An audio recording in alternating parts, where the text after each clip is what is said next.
todos? Muy bien. Bien, entonces, bueno, recuerden, voy a estar en PowerPoint, entonces cualquier cosa, inquietud, comentario, me pueden interrumpir con total libertad y confianza. Y por favor me confirman si están viendo mi pantalla de PowerPoint. Sí, profe. Perfecto, gracias.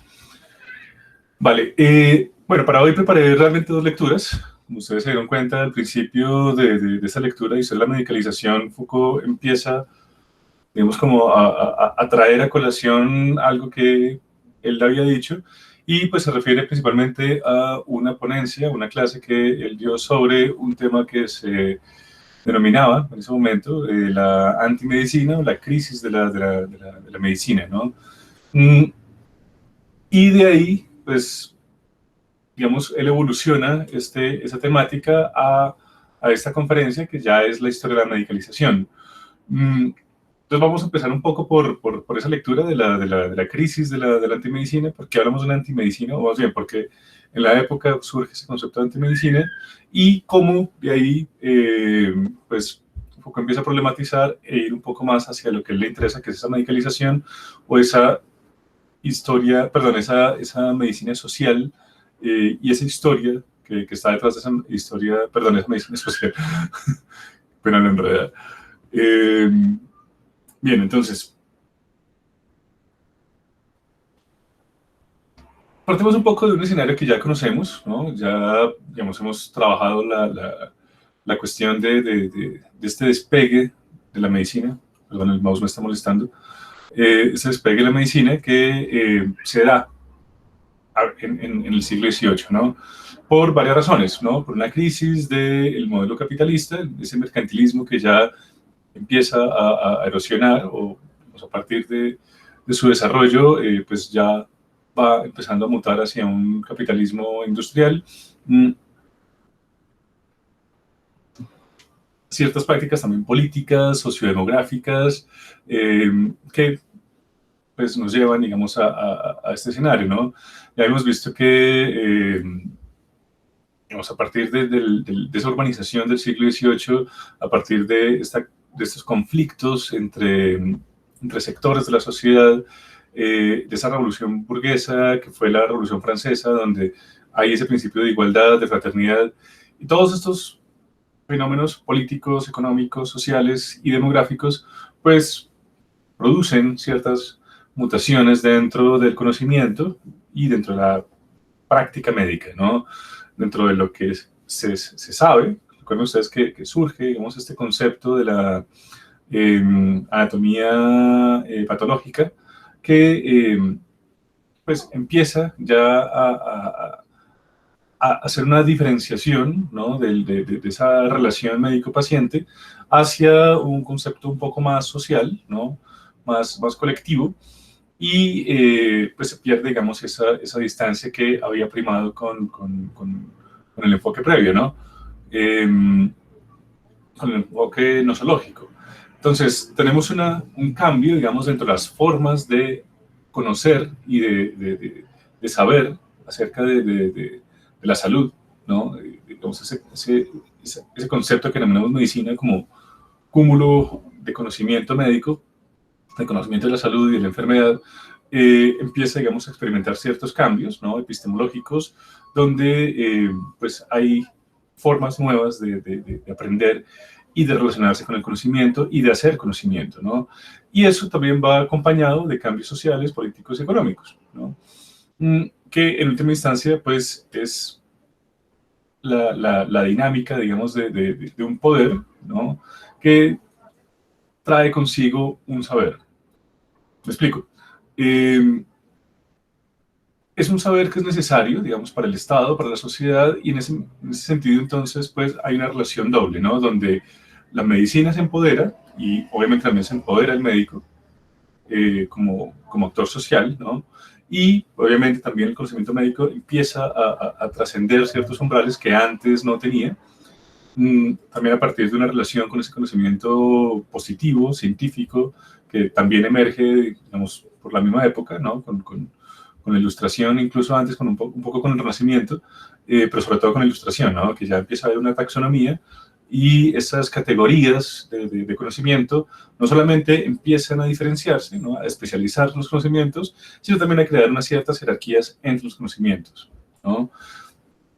Digamos, una lucha con la cual todavía tenemos que lidiar ciertas disciplinas, ¿no? Especialmente las que tienen que ver con las humanidades, que son como digamos, las que estarían en la base, digamos, de este estatus profesional.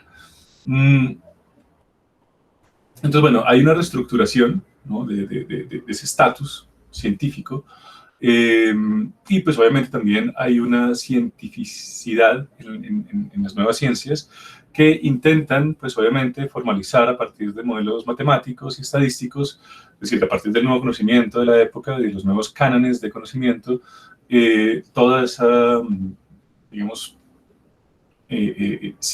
situación de estatus, ¿no? que tienen las ciencias actuales. Y cómo se acomodan entonces entre esas grandes categorías de ciencias puras, ciencias aplicadas,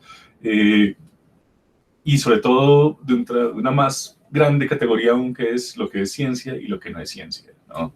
Que hasta el día de hoy, de nuevo, digamos, les reitero, digamos, esta distinción pues sigue siendo muy fuerte en las universidades y en todos los ámbitos científicos, ¿no?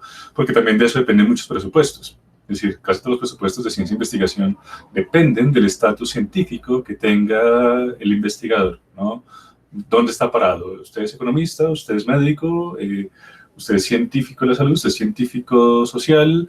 Hay aquí entonces ya una diferencia de estatus y pues entonces muchos de los recursos y el interés, digamos, de los financiadores e incluso del Estado y de la sociedad, pues entonces cambia, ¿no? A partir de dónde está ubicado el conocimiento.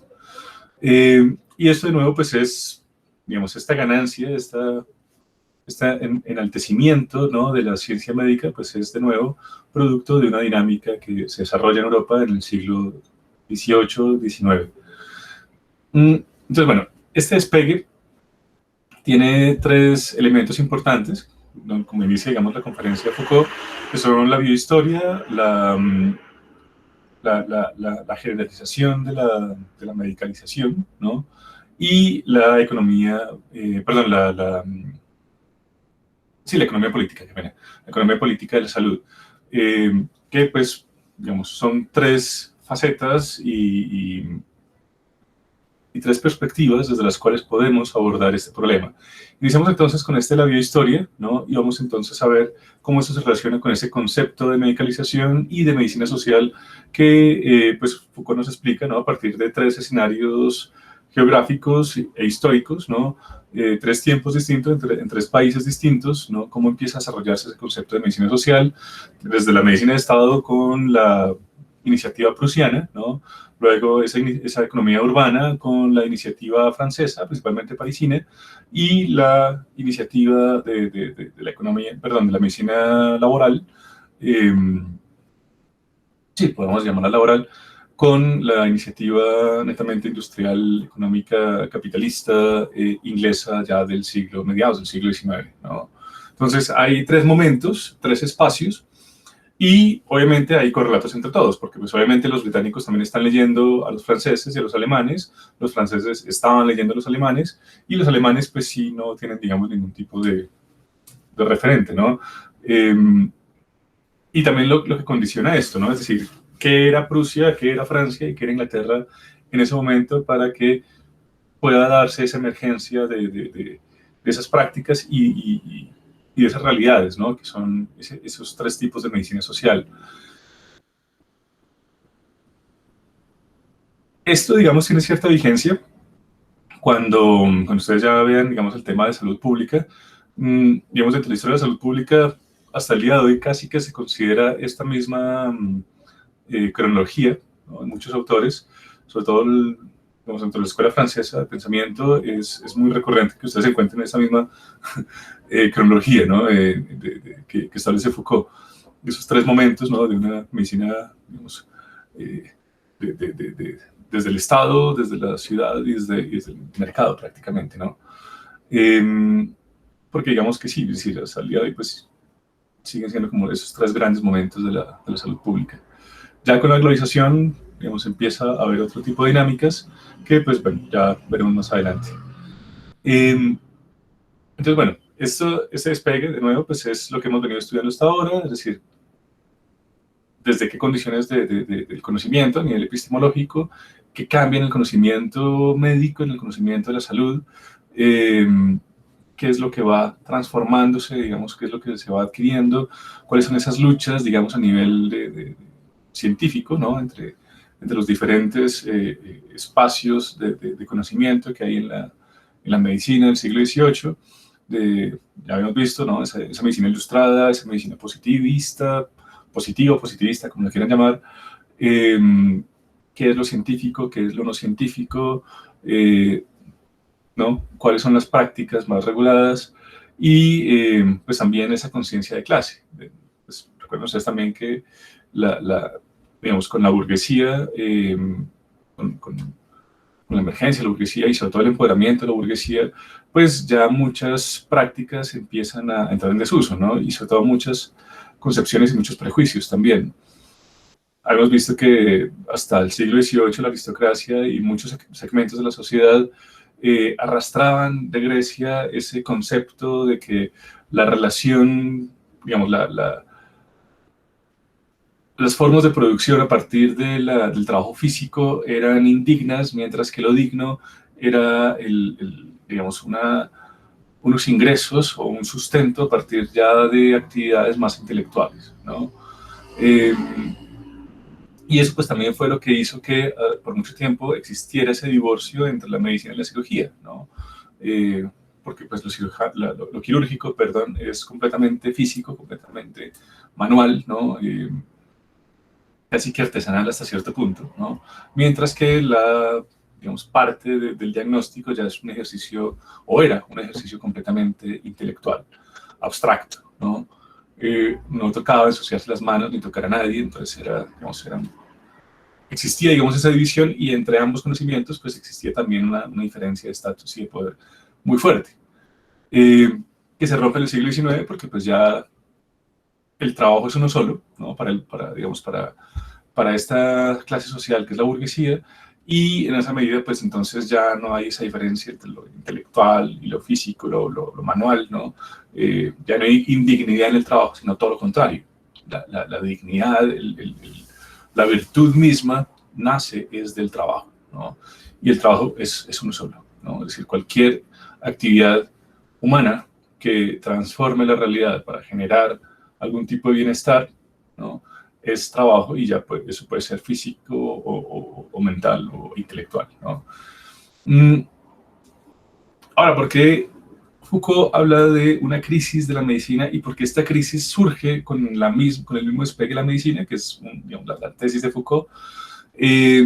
Porque con el despegue de la medicina, ya, según Foucault, muy sarcásticamente, dice, pasamos de una teocracia a una somatocracia. ¿Y qué significa eso? Él dice, con la escisión del Imperio Romano en dos, ¿no? Un Imperio Romano occidental y un Imperio Romano oriental, es decir, una sede de Roma en la Roma tradicional y otra sede de Roma en Bizancio, en Constantinopla, precisamente con Constantino, surge en Occidente, en el Occidente cristiano, una suerte de teocracia, es decir, el Estado con Constantino asume una responsabilidad y una obligación de salvar almas, ¿no? Y esa, digamos, va a ser la razón del Estado hasta el siglo XVIII o XIX, ¿no? Es un Estado confesional, es un Estado teocrático, no hay separación entre lo religioso y lo político, entre la Iglesia y los poderes públicos, ¿no? Sino que es todo un solo articulado, ¿no? Hemos visto también esto, creo que más atrás, con los tres órdenes de lo feudal, ¿no? Es decir, donde había dos tipos de señores feudales, uno que era, digamos, la curia y otro la parte, digamos, aristocrática, es decir, los que peleaban, los guerreros, la nobleza aristocrática, y por otro lado la curia, ¿no? La iglesia. Esos eran los señores feudales y tenían el mismo, digamos, estatus a nivel social. Eh, y también es así, pues, que pues, de la aristocracia se pasaba al clero y el clero a la aristocracia, es decir, había una suerte de relación simbiótica entre ambas esferas del poder. En el, digamos, en el orden antiguo, en el Ancien Régime, el régimen antiguo, sí, el régimen antiguo, ¿no? Es decir, antes de la Revolución Francesa. Y eso es algo que nos trae Foucault también acá, es decir, recuerden ustedes cuando habla de Francia, ¿no? ¿Qué es la ciudad? ¿Quién tiene el poder en la ciudad? Pues no hay un poder, ¿no? Hay varios poderes, es decir, está muy fragmentado y ese, digamos, va a ser también parte de ese ejercicio de la política del siglo XVIII, ¿no? Unificar poderes. Pero bueno, eso lo veremos más adelante. Por ahora sigo con este concepto de somatocracia, que es muy interesante y muy, digamos, de Foucault, muy Foucaultiano, porque entonces esa razón del Estado de salvar almas, ¿no? Pues cambia y entonces ya el Estado no va a salvar almas, sino a salvar cuerpos. Y esto pues es bastante drástico, es decir, es una ruptura que, así como esa relación médico-paciente, que era completamente individual, donde el enfermo tenía que ser auscultado en su casa, en su cama, con su familia, ¿no? Y ese era, digamos, el espacio natural de la recuperación, o por lo menos de la... de la convalecencia e incluso también del bueno, cuando ya está desahuciado el paciente, eh, ese tiempo, digamos, que se demora el paciente en morir, me fue el concepto. No sé si alguien me quiere ayudar. No es convalecencia porque ese es el tiempo en que se demora en recuperarse. Bueno, sí, digamos, ese tiempo, digamos, en el que el paciente, digamos, debe esperar, ¿no? Hasta morirse, pues también, digamos, era en la casa, en su cama, con su familia, ¿no? Entonces, es decir, todo el espacio de la enfermedad, de la agonía, de la muerte, todo era, digamos, un espacio netamente privado y era ahí donde intervenía entonces el médico, ¿no? Es decir, recuerden ustedes, el hospital era un sitio donde los pobres principalmente iban a morir, los que no tenían familia, que se hiciera cargo de ellos, ¿no? Pues encontraban en el hospital pues, un sitio donde iban a morir, no a curarse como hoy en día, sino a morir. Y eran instituciones caritativas, principalmente a cargo de las órdenes religiosas, ¿no? De ese otro gran poder público que era la iglesia. Ahora, en el siglo XVIII, a partir de esas tres dinámicas que nos comenta Foucault, que se dan en Alemania, en Francia y en Inglaterra, pues entonces empieza a crearse ya un Estado que tiene como razón de ser, o bueno, entre sus funciones más bien, también entonces salvar cuerpos, ¿no? Ya entonces abandona la tarea de salvar almas y entonces asume la tarea de salvar cuerpos, en tres momentos distintos, como les comentaba ahorita. Y ¿por qué hay, digamos, por qué con este nacimiento de la somatocracia, del despegue de la medicina, dice Foucault que empieza a haber ya una crisis en sí misma? Porque la salud empieza a alimentarse de prácticas que no son saludables. Me explico. Esto, no sé si ustedes están familiarizados con este concepto de iatrogenia. A mí me tocó consultar el diccionario, no sabía qué era eso. Esta iatrogenia, y sobre todo la iatrogenia positiva, pues, bueno, la iatrogenia es, digamos,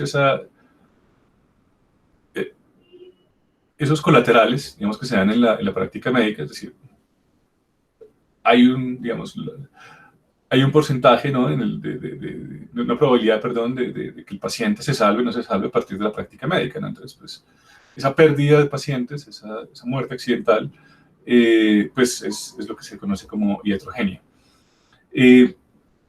Ahora bien, ¿qué es lo que dice Foucault? Y bueno, digamos, los críticos de la época que esa práctica de la iatrogenia deja de ser accidental y empieza a convertirse en una forma de hacer conocimiento, ¿no?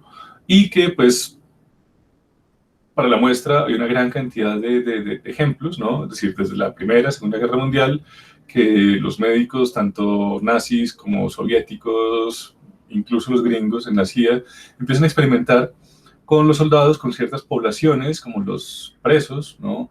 Incluso como la comunidad homosexual, ¿no?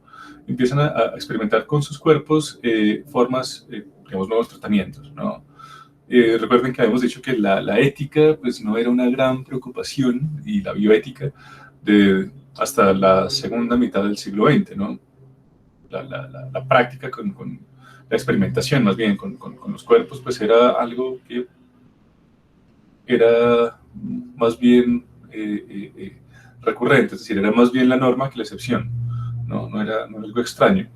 Y esas prácticas, digamos, eran, pues, eso, ¿no? Es decir, era formas de alterar la salud, de enfermar al paciente para, a partir de su enfermedad o de su muerte, pues, aprender, ¿no? Aumentar ese conocimiento médico sobre la salud. Y esto pues no pasaba, ¿no? Es decir, o sea, el médico hasta el siglo XVIII sí fue muy fiel a su juramento hipocrático, en el sentido en que, pues, sí, o sea, toda intervención debe llevar a la mejora, ¿no? Si no hay mejora, pues simplemente no se hace intervención, ¿no? Acá no, ¿no? Es decir, digamos, la experimentación de los campos de concentración nazis y los pogroms en la Unión Soviética eran experimentaciones más bien bastante crueles, ¿no? Se enfermaban los pacientes, se les producía mutilaciones, se probaba en ellos algún tipo de tratamiento, de medicamento, y la industria farmacéutica también, es decir, a partir de las prácticas del mercado. De hecho, hay una película bastante buena de Stanley Kubrick al respecto, ¿no? De cómo se usa la población carcelaria para hacer ese tipo de experimentos a partir de negociaciones, ¿no?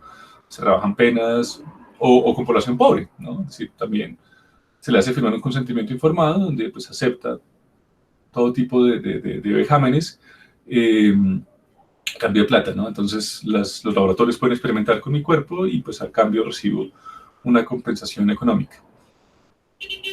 O mi viuda, ¿no? Porque pues muchas veces estos tratamientos pues lo que ocasionan es la muerte del paciente. Entonces ese digamos es el concepto de antimedicina, que es posible por, de nuevo, este despegue de la antimedicina, que según ese concepto de economía política de Foucault nos lleva a una dicotomía bastante fuerte en la cual el cuerpo se introduce de forma dual en el mercado, como cuerpo que produce bienes y servicios dentro de la industria, ¿no? Entonces, pues es necesario crear un sistema de protección social para que ese obrero tenga salud, porque si tiene salud puede producir, si no tiene salud no puede producir. Entonces es importante generar ese motor de crecimiento económico a partir de políticas sanitarias que aumenten esa función de producción de salud. Y por otro lado, como negocio, porque pues también la medicina se vuelve negocio. Y en esa época pues no estaba, digamos, el boom de la industria cosmética, ¿no? Estábamos hablando principalmente de la industria netamente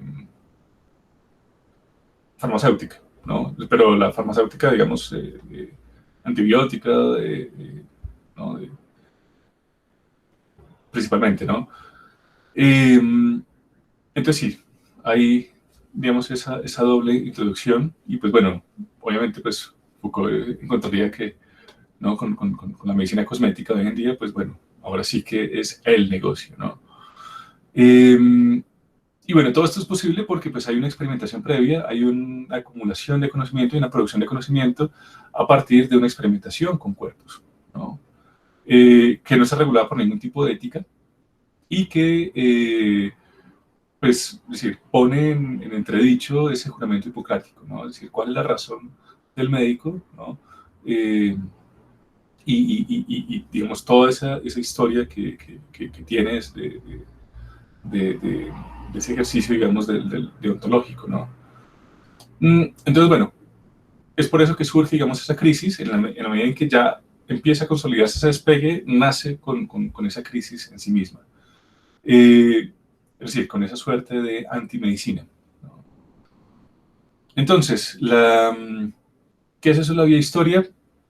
Pues también es parte, digamos, de esa otra cara, digamos, de la antimedicina, donde la, la función de salud, es decir, la producción de salud, empieza también a generar también enfermedades. Él, digamos, se refiere a los antibióticos principalmente, ¿no? Que pues hasta el día de hoy sigue siendo una de las grandes preocupaciones, porque empieza a haber un boom industrial de la generación de antibióticos, ¿no? Que si bien, pues obviamente mejoran la salud, pues también debilitan el cuerpo y lo hacen más propenso hacia la enfermedad. Eh, es decir, estamos haciendo que el mercado, la industria farmacéutica, empiece a reemplazar las funciones vitales, digamos, del cuerpo, de la producción de anticuerpos, porque nos bombardea la industria con una gran cantidad de antibióticos que, pues, no solamente le restan muchas funciones a nuestro sistema inmunológico, sino que además también lo alcen débil, ¿no? Porque, pues, es decir, mucho de nuestro componente orgánico pues también son bacterias, ¿no? Nuestro sistema inmunológico, nuestro sistema digestivo son bacterias, son enzimas, son bacilos, y pues obviamente también esta industria también está afectando esa carga bacteriana que nos ayuda a digerir la comida, ¿no? En última instancia, pues la digestión es eso, ¿no? Es un conjunto de enzimas y bacterias que procesan los alimentos y los transforman en energía o en masa. Entonces, esa, digamos, esa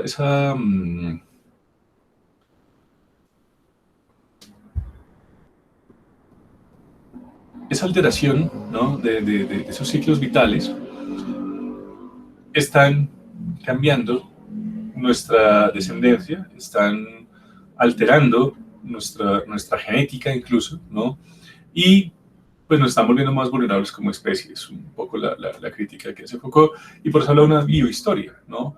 Porque en ese sentido, pues ya hay un cambio en los entornos, en los ecosistemas, estamos acabando con una gran cantidad de bacterias y digamos, incluso de virus, ¿no? Que pues de pronto nos podrían hacer más fuertes como especie, ¿no? Y los estamos, digamos, eliminando. Entonces, bueno, hay un cambio en el ecosistema y este cambio se da, pues, obviamente a partir de esa teoría del germen que empieza a buscar en las bacterias, en los gérmenes, ¿no?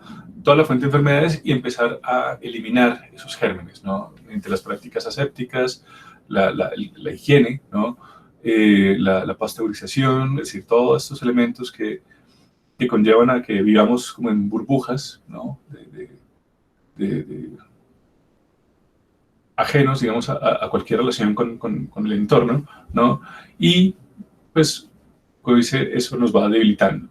Entonces, esta historia del despegue de la medicina, pues es en sí mismo una biohistoria porque es como digamos, como la raza humana, ¿no?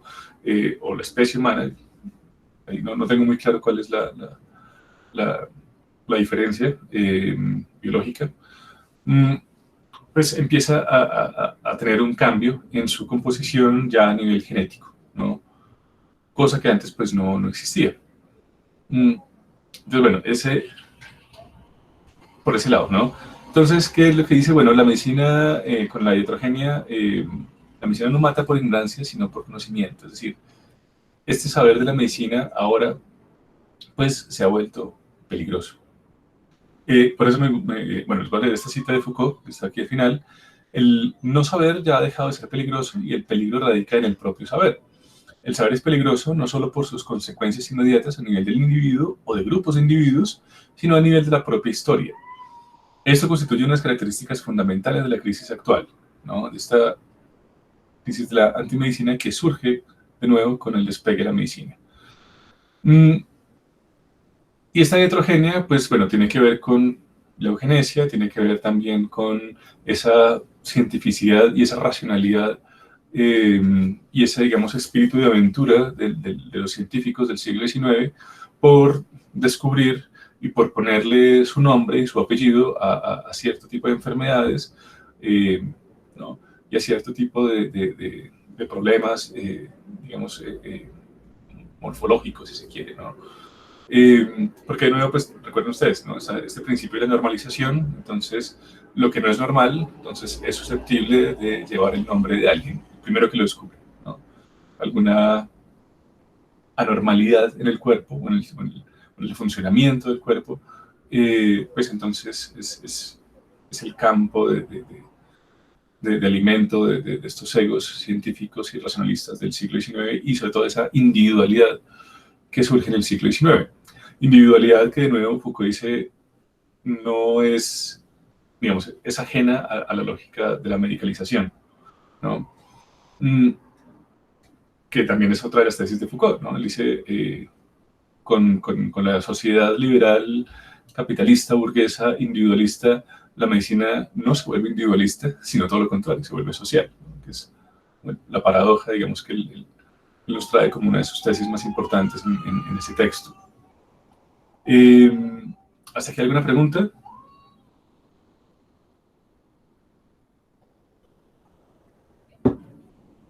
¿Todavía están ahí? Sí, profe. Correcto. Ah, bueno, gracias. Vale, entonces voy a pasar a la siguiente diapositiva, Profe, donde... Sí, dígame. es que no me quedó muy clara esa parte de lo de la medicina no mata por ignorancia, sino por... Por conocimiento. Vale. La... O sea, toda la crítica que se hace, digamos, en los años 60, 70 con respecto a una especie de antimedicina, es decir, una crisis de la medicina, es por este concepto de la iatrogenesia positiva, es decir, esta experimentación en cuerpos, en humanos, para aumentar el conocimiento, ¿no? ¿Y qué es lo que dice Foucault? Es decir, o sea, y esta iatrogenesia, pues es una medicina que mata.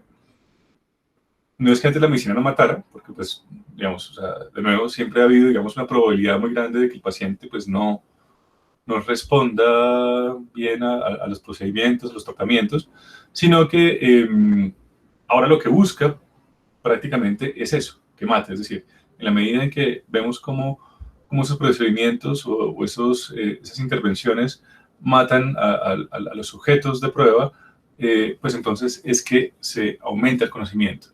Y de nuevo, pues es una crítica, digamos, a estas prácticas médicas que se realizaron en los guetos y en los programas soviéticos, ¿no? En los guetos nazis y en los programas soviéticos, donde pues se le inyectaba, por ejemplo, no sé, ácidos a los pacientes simplemente para ver qué pasaba, ¿no?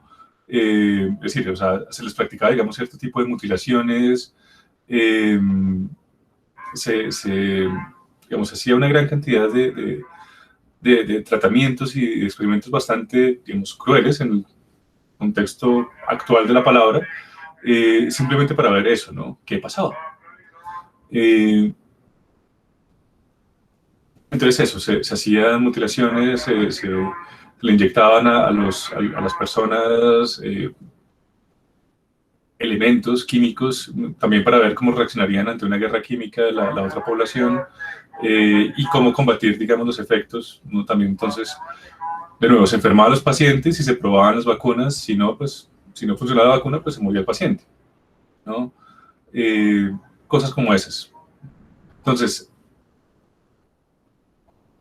la, digamos, antes, digamos, del despegue de la medicina, pues eso, no buscaba matar, no era el fin matar, sino todo lo contrario, no era salvar, pero pues obviamente había un riesgo alto, había una probabilidad de que el paciente no respondiera. Ahora lo que se busca, bueno, digamos, a partir de estas guerras mundiales y de ciertas prácticas de los laboratorios, ya era prácticamente, pues, matar al paciente, ¿no? Es decir, en la medida en que se estudiaba cómo el paciente moría a partir de las intervenciones, es que surgía un nuevo conocimiento médico. Y sí, es decir, o sea, no es carreta, es decir, realmente sí, la medicina a partir de los experimentos de los nazis y los soviéticos, pues avanzó de una forma exponencial, pero de nuevo, pues está el coste ético, que es el que reclaman aquí con esta antimedicina, y es que pues la razón de la medicina no era esa, no era matar al paciente, sino todo lo contrario. Entonces, por eso dice, la medicina no mata por ignorancia, sino por conocimiento, ¿no? Por aumentar ese conocimiento, por ir a la delantera frente a otros países, ¿no? Es decir, que la medicina de los nazis estuviera por encima de la medicina soviética buscaba estar por encima de la medicina pues, occidental, ¿no? Entonces, en esas prácticas y en esos ejercicios y en esos experimentos, pues había una mortandad muy alta, ¿no? Y pues, digamos, la medicina nazi pues llega a su fin pues ¿no? con el fin de la guerra, ¿no? La soviética sigue y se sigue experimentando con los presos políticos principalmente, ¿no? Es decir, en esos campos de concentración que hay en Siberia, sigue habiendo, digamos, este tipo de prácticas. Y pues es un poco, digamos, la crítica y el porqué de esa crisis, ¿no? que menciona Foucault con su famosísimo concepto de antimedicina. Que bueno, no es de Foucault, es de otro autor, pero bueno, digamos, él sigue en esa discusión. ¿Sí es clara la respuesta? Ok, gracias. Es que lo había entendido. Bueno, pero sí, ya. ¿Qué había entendido? Y si queréis discutimos, dialogamos, ¿no? Debatimos. O sea, pensé que lo que hacían era como que lo que decían era que, o sea, como que juzgaban de que la medicina mataba como sabiendo lo que hacía, ¿sí? Era lo que había entendido, pero pues ya me quedó claro que o sea, no era que matara, sino que los pacientes morían, no era por la ignorancia del médico o las personas que lo trataban, sino porque, no sé, era algo que tal vez no se comprendía en ese momento, pero que iba a aportar para el conocimiento de la ciencia.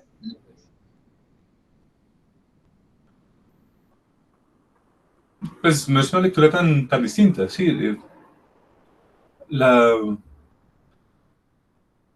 o sea, la muerte, digamos, hasta este despegue, es decir, desde la medicina antigua, la medicina medieval, la medicina premoderna, si al médico se le moría el paciente era por ignorancia, es decir, porque no había logrado encontrar la cura, ¿no? O hacer el tratamiento debido que pudiese salvar al paciente. Que es, creo que más o menos lo que usted acaba de decir. Y ¿qué es lo que cambia? Que pues ahora, digamos, con la experimentación en pacientes, con el boom, digamos, la tecnología médica, ¿no? De los tratamientos, de las intervenciones, de los... Sí, ¿no? Es decir, todo lo que tiene que ver con el aparataje, ¿no? Y con la industria química también, pues hay una necesidad de experimentar, ¿no? Pues ver si realmente toda esa tecnología puede tener algún tipo de mejoramiento, ¿no? En la salud. Y pues para tener ese conocimiento pues hay que experimentar, ¿no? Hoy en día pues lo hacen con cerdos, ¿no? Con monos, y pues de nuevo también hay una crítica al respecto, porque pues lo mismo, le pasamos entonces el relevo ya, digamos, de los pobres y los presos, ¿no? A los animales, a ciertos mamíferos que tienen constitución genética similar a la nuestra, o, o, o o si no genética, como en el caso de los simios, sobre todo los chimpancés, ¿no? Pues cierto tipo de semejanza fisiológica, sobre todo lo que tiene que ver con la piel, ¿no? Que digamos ahí los cerdos pues son como lo más parecido, ¿no?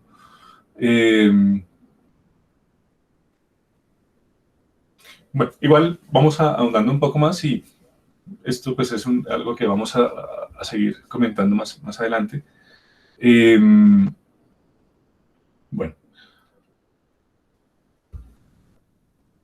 Foucault nos dice, bueno, a mí lo que me interesa es la medicalización y lo que quiero hacer es una historia de la medicalización y por eso escribí esta historia de la clínica, ¿no? Que fue el libro que leímos el corte anterior,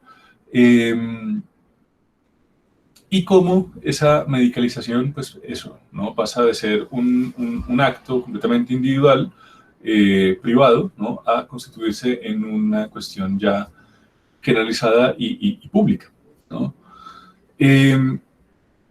él nos dice, bueno, hay tres etapas, ¿no? de esa medicalización o esa socialización de la medicina, si se quiere, que, bueno, son los tres momentos, digamos, que mencionamos ahorita, y sus espacios geográficos, ¿no? De Alemania, Francia, Inglaterra, que vamos a discutir más adelante.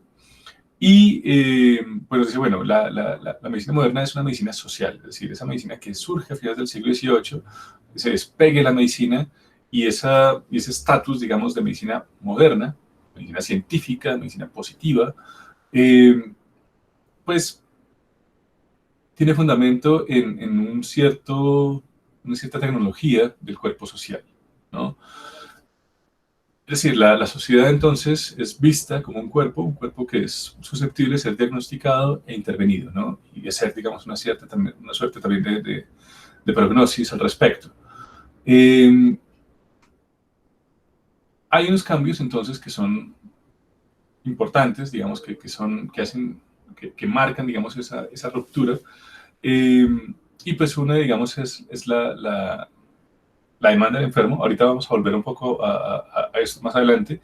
Pero digamos, en este primer texto de la antimedicina, él nos dice, bueno, aquí hay una ruptura importante, sobre todo en el siglo XIX, y es que la medicalización ya no se da por una demanda del enfermo, ¿no? Es decir, ya no es el enfermo que solicita la asistencia médica, ¿no? Que era como funcionaba antes del siglo XVIII, ¿no? Es decir, yo me enfermo, entonces yo pido esa asistencia médica, entonces viene el médico a mi casa y me hace el procedimiento de la auscultación, ¿no? Ahora no. Ahora el médico hace su intervención incluso si no hay demanda, ¿no? Y lo hace, digamos, en dos campos, dentro de la enfermedad y por fuera de la enfermedad, ¿no? Porque, como de nuevo, ya no trata al individuo enfermo, sino al cuerpo social. Lo hace, digamos, en estos dos espacios. Entonces, desde la enfermedad, dice, a partir de los estudios epidemiológicos y digamos, de esta obtención de datos a partir de este control sanitario, que en muchos casos nos lleva a la presencia de esa policía médica, que vamos a hablar también un poco más adelante, donde, pues, eso, ¿no? Es decir, ese policía médico, pues, está pendiente, ¿no? De quiénes son los hogares enfermos, lleva un registro y un control de la enfermedad, ¿no? O sea, lleva unas estadísticas de morbilidad y de mortalidad que empiezan a generar unos ciertos controles sobre la sociedad.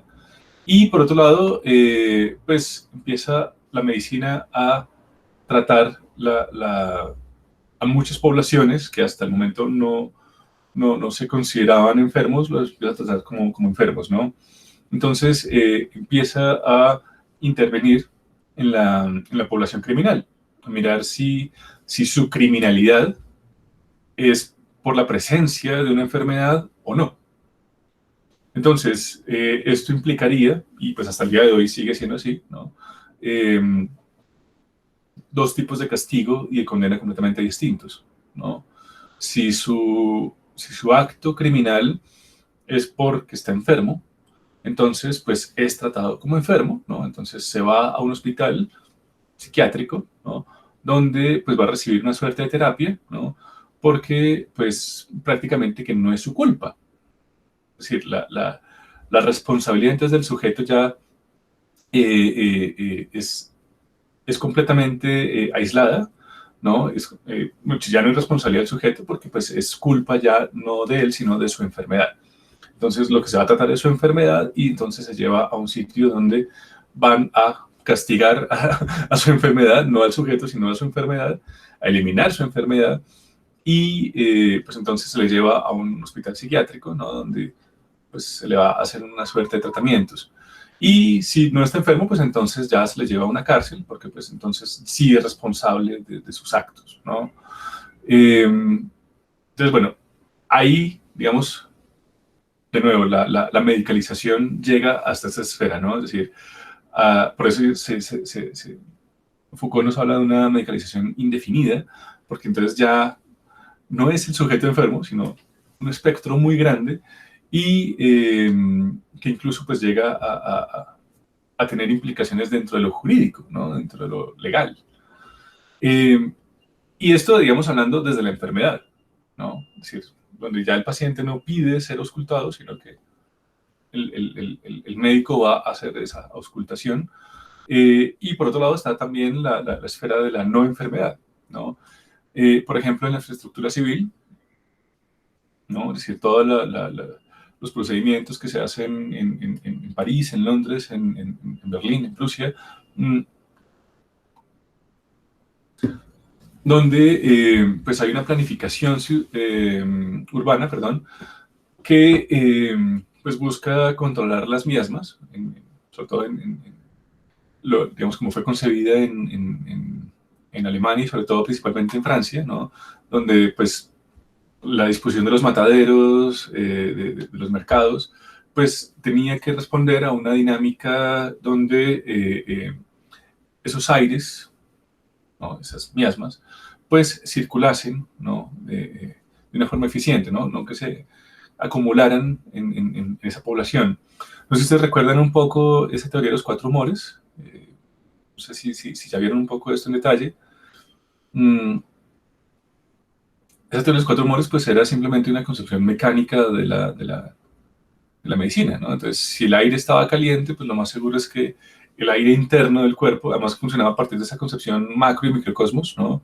Donde pues nosotros somos un mundo en chiquito, entonces ese mundo grande nos afecta de forma mecánica, ¿no? Porque somos una parte, ¿no? de ese macrocosmos. No sé si esto le suena de algo. Bueno, si no, pues a grandes rasgos, a modo de resumen, es entonces que digamos, las temperaturas, los humores, ¿no? del macrocosmos nos afectan de forma directa. Entonces, si el aire por fuera está caliente, nos va a afectar a nuestro aire interno. Si está húmedo, va a afectar nuestra humedad. Si está seco, va a aumentar pues, nuestra resequedad. Y esas descompensaciones, porque pues, digamos, se consideraba que la salud pues, era un equilibrio de esos cuatro humores, ¿no? Digamos, de todo lo que tiene que ver, digamos, con la composición de la realidad, ¿no? Lo que tiene que ver con aire, agua, lo sólido que era la tierra y el fuego, digamos, que era la temperatura. Eso, pues, todo está, digamos, de forma articulada y equilibrada en nuestro ser, ¿no? Nuestra materia. Y los cambios externos, pues obviamente descompensaban ese equilibrio y la labor del médico, del galeno, pues era volver a equilibrar esos humores, ¿no? Entonces, por eso, digamos, existía, digamos, desde Hipócrates, desde Galeno, esa concepción de que, pues, efectivamente había factores externos que afectaban nuestra salud, ¿no? De hecho, le dan un papel mucho más importante que el que le dan, digamos, los médicos del siglo XIX, ¿no? Es decir, porque prácticamente toda la terapia residía principalmente en eso, ¿no? En compensar estos humores, en volver a establecer ese equilibrio, y de nuevo, pues también era a partir de una intervención externa, es decir, el paciente entonces debía tomar ciertos baños, debía irse a entornos campestres, ¿no? Donde pues estuviese exento, digamos, de estos factores externos que lo enfermaban. Y entonces, de nuevo, pues esa ruptura se da, es ya en bueno, siglo XVIII, XIX, donde, pues bueno, la infraestructura civil entonces busca eso, ¿no? Controlar como esos factores de contagio, que esas aguas emposadas que producían los miasmas, ¿no? Pues circulasen para que no se emposasen, ¿no? Es decir, no produjesen, digamos, estos vectores de contagio, porque pues esas aguas emposadas, pues producían cierto nivel de fetidez, acumulaban una gran cantidad de insectos, sobre todo de mosquitos, y en verano pues era más grave la cosa, y pues esto pues, nos llevaba a que hubiese cierto nivel de contagio. Y pues no están tan equivocados, es decir, o sea, parte, digamos, de la transmisión del cólera que se da desde París, pues es principalmente producto de esto, ¿no? De emposamiento de aguas residuales, y pues obviamente una gran presencia de mosquitos transmisores de ese dengue, ¿no? que era el cólera. que de nuevo pues viene obviamente de esas aventuras mercantiles donde pues se traen, digamos, mercancías y, y epidemias, ¿no? Y pues obviamente vectores de contagio de otras partes, de otras latitudes del mundo, ¿no?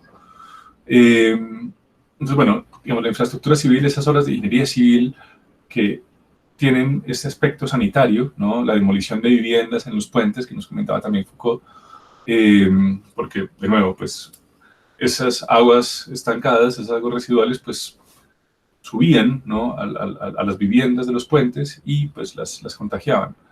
Hoy en día esas viviendas en los puentes ya prácticamente únicamente quedan en algunas ciudades italianas, en Venecia, ¿no? Porque pues, digamos, esas viviendas italianas, esas viviendas, perdón, se transformaron en mercados, entonces pues ese comercio no lo pudieron tumbar, ¿no? Entonces el Rialto, es decir, todos esos puentes tan famosos de Venecia donde está el comercio, es un poco una muestra de eso, es decir, la gente vivía en los puentes, ¿no? Pero a partir de estas políticas sanitarias se tumban esas casas y se aumentan, digamos, las plazas, ¿no? Para eso, para que haya una libre circulación del aire y con eso entonces se puedan eliminar las miasmas, ¿no? Y por otro lado, las desviaciones sexuales, ¿no? Es algo que habíamos visto en estas funciones de normalización de la medicina, ¿no? Donde, de nuevo, ese cuerpo social, pues, empieza a tener unas distribuciones, ¿no? A partir de las estadísticas, donde se establece entonces qué es normal y qué no es normal. Entonces, a partir de las estadísticas, pues, se muestra que hay pues, unos comportamientos y unas identidades que pues, tienden hacia la normal, ¿no? hacia ese promedio de la población, y hay otras conductas que no. Y ya con la configuración del discurso burgués y de la sociedad capitalista, pues entonces eso que no es normal, no solamente no es normal en términos estadísticos, sino que tampoco es normal en términos éticos, ¿no? y morales. Entonces, también empieza a haber, digamos, un ejercicio de intervención sobre esas conductas y esas desviaciones, de nuevo, desviación en el sentido de la campana de Gauss, ¿no? Es decir, está a una desviación estándar, entonces ya no es normal esa conducta sexual y hay que intervenir ahí, ¿no? ¿Cómo se interviene? Pues de nuevo a partir de procedimientos casi que de quirúrgicos a nivel social, ¿no? Es decir, hay que extirpar esos elementos, hay que aislar esos elementos y hacerles una intervención, ¿no? Y, digamos, parte del nacimiento de la psiquiatría, pues tiene que ver con esto, ¿no? Y del psicoanálisis también, ¿no? Y bueno, también tenemos entonces esta cita, que se las voy a leer. Hoy la medicina está dotada de un poder autoritario, es una función pública, con funciones normalizadoras que van más allá de la existencia de las enfermedades y la demanda del enfermo, ¿no? De nuevo, esto es extraído de este otro libro, que es la base de la lectura de hoy, ¿no? Que es la crisis de la medicina o la crisis de la antimedicina. Entonces, de nuevo, esta medicalización se extiende por esferas que ya no son únicamente la salud del individuo, sino que tienen una presencia social más amplia. Y este, digamos, es el argumento, uno de los argumentos, digamos, de más peso que tiene esta lectura y es, de nuevo, la emergencia de una clase social, perdón, de una sociedad burguesa, liberal, individualista, lo que nos lleva es a que la medicina se socialice y se socialice en campos donde incluso ya la medicina no es el determinante, digamos, de esas prácticas que produzcan salud, ¿no? Bueno, otra esfera entonces de este gran despegue, ya hemos visto entonces una biohistoria donde hay un cambio en los cuerpos, ¿no? A partir de esas prácticas médicas y en la genética y la genealogía, ¿no? Sí, de estos nuevos sujetos modernos. Hay entonces también un cambio en la esfera de lo médico, ¿no? Donde ya está de una forma, digamos, presente de una forma ya casi que omnipresente, ¿no? En todas la esfera pública, ¿no? Del ejercicio político y económico. Y también entonces está ya, digamos, ya a nivel de economía política, ¿no? Hay una economía de la salud y hay una economía política de la salud. Foucault nos dice que la economía está presente en la medicina desde muy temprano, ¿no? Y nos dice, tal es así que la Academia de Medicina de Francia, pues nace es a partir de una epizootopía y no una epidemia. Una epizootopía, pues es más o menos lo mismo que una epidemia, pero en animales, ¿no? Él dice, hay una mortandad en los rebaños muy grandes en el siglo XVIII, y es a partir de ahí que nace la Academia de Medicina, a partir del levantamiento de datos estadísticos y de esos controles, digamos, a nivel epidemiológico, que nace esta institución. No es a partir de una epidemia, sino de una, o más bien, de una epidemia humana, sino de una epidemia animal, ¿no?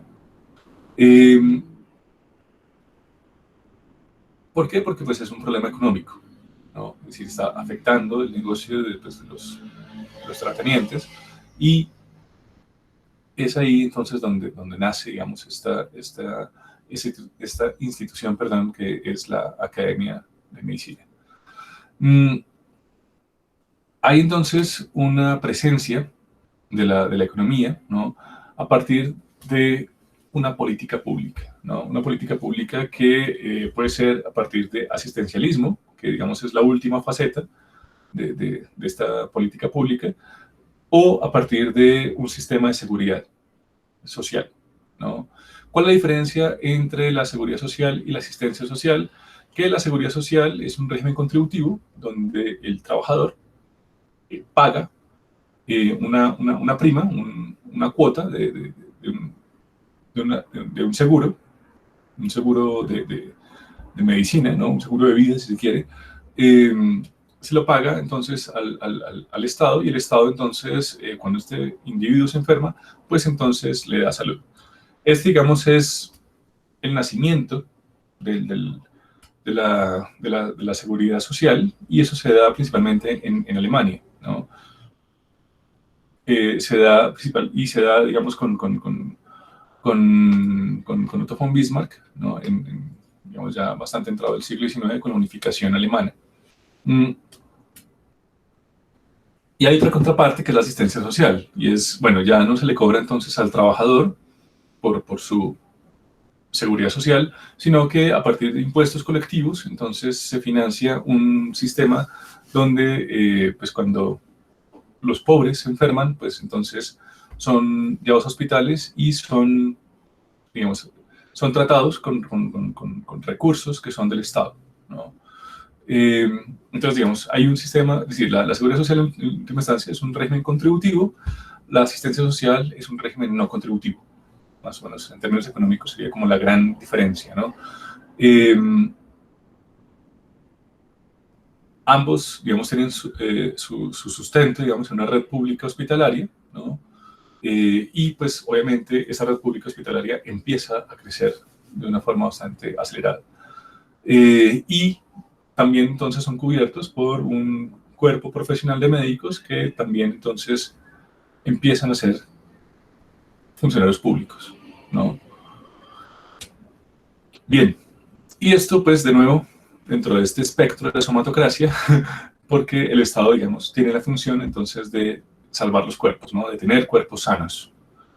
Que, bueno, ya hemos visto, por un lado, pues esto busca tener trabajadores productivos, trabajadores que produzcan bien, aunque no nace de esta forma, ¿no? Ya hemos visto que si bien esto es es verdad para el modelo británico, no es que haya surgido a partir de esta realidad de mercado, ¿no? Foucault nos dice, esto nace mucho antes, en el siglo XVIII, es decir, antes del capitalismo industrial, nace en Alemania por cuestiones que son netamente propias de la dinámica histórica alemana, ¿no? De Prusia.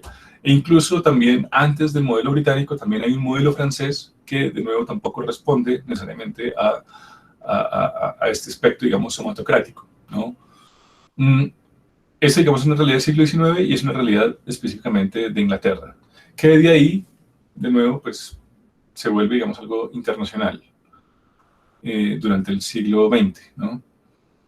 Entonces, bueno, nos dice Foucault, el cuerpo humano se introdujo 2 veces en el mercado. Uno, a partir de ese cuerpo sano que produce, y dos, a partir de este sujeto consumidor de salud que hace de la salud pues un negocio lucrativo. Y estos dos escenarios, estas dos inserciones del cuerpo en el mercado son posibles, perdón, a partir de un contexto que es el del capitalismo liberal, industrial, y su relación, su articulación con el capital, con el Estado moderno, ¿no? Nos dice entonces Foucault a partir de esta cita, ¿no? La gran neurología de Duchenne, de Boulogne, de Charcot, etcétera, nació de los accidentes ferroviarios y accidentes del trabajo ocurridos alrededor de 1860. Hay una medicina laboral, ¿no? Hay un concepto, digamos, de un paciente que ya no, de nuevo, es este paciente que se enferma y que hay que ir a tratar a la casa, ya sea por pestes o por accidentes de casa ¿no? Sino por accidentes laborales, ¿no? Entonces, este concepto del accidente laboral, pues también entra de nuevo en la órbita del Estado, porque este individuo que se accidentó en el ejercicio de su trabajo, pues entonces ya no solamente tiene derecho a una asistencia sanitaria, sino también a una prima de riesgo, ¿no?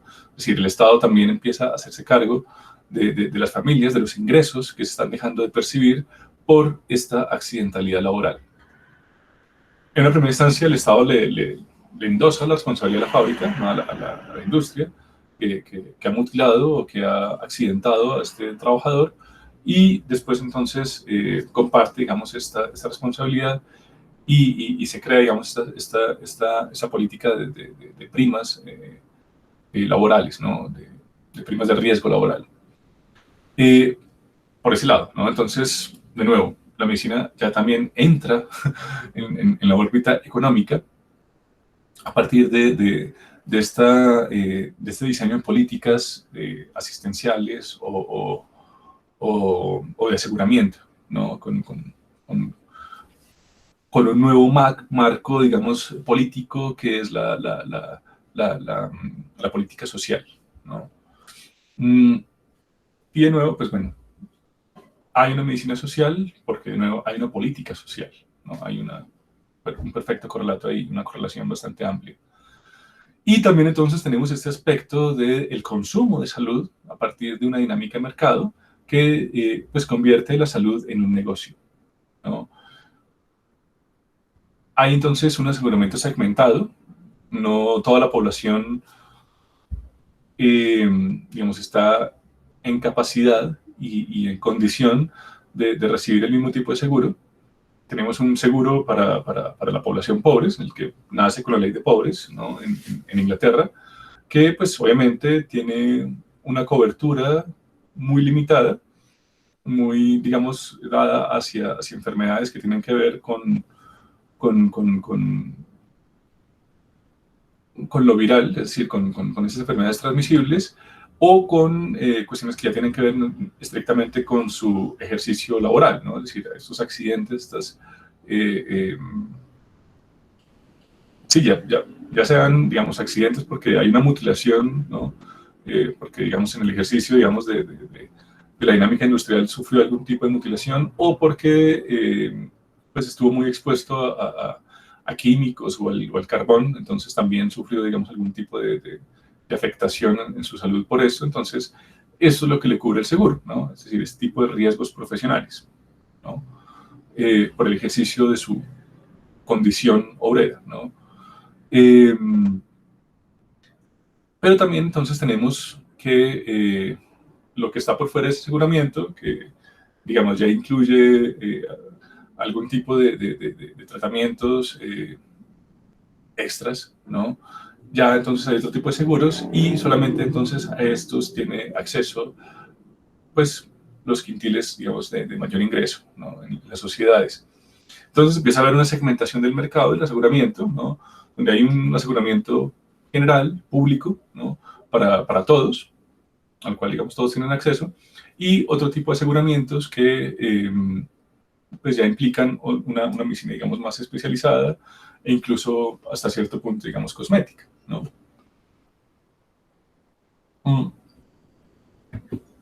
Bien. Y por otro lado, entonces también tenemos una industria farmacéutica, ¿no? Que también, de nuevo, pues se vuelve, digamos, un negocio muy rentable y pues hasta el día de hoy, pues es la industria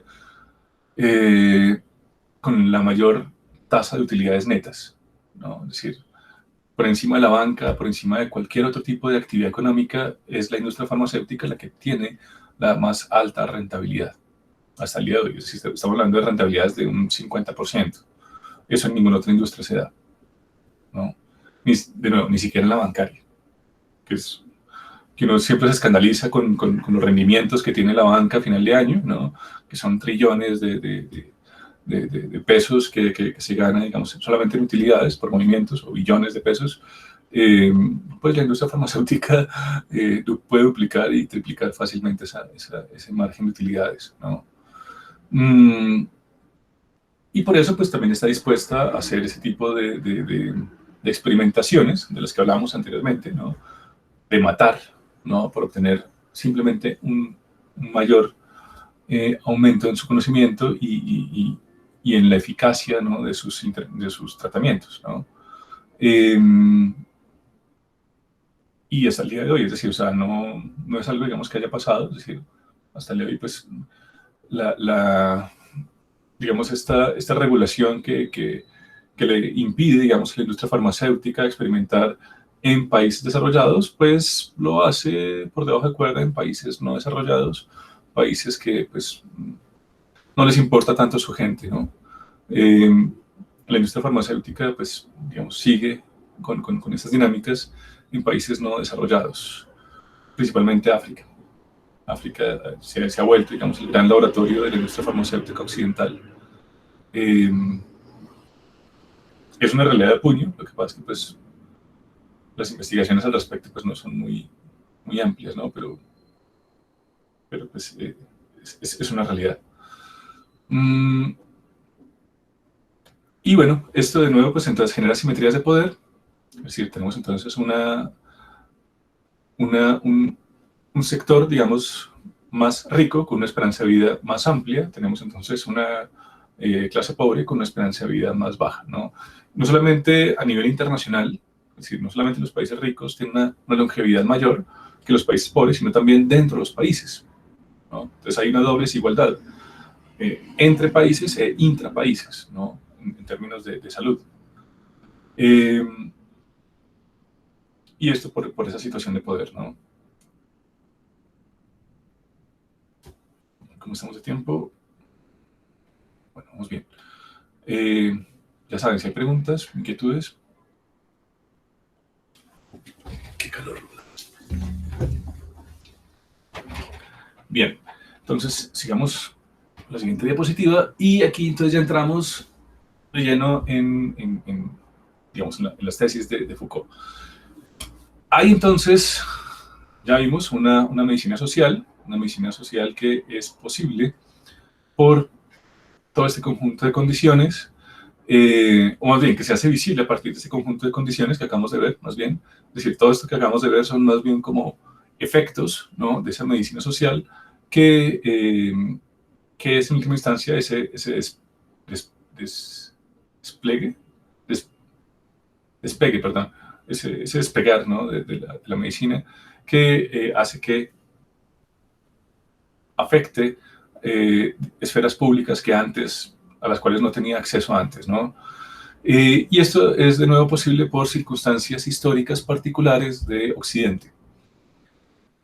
Y curiosamente, pues esta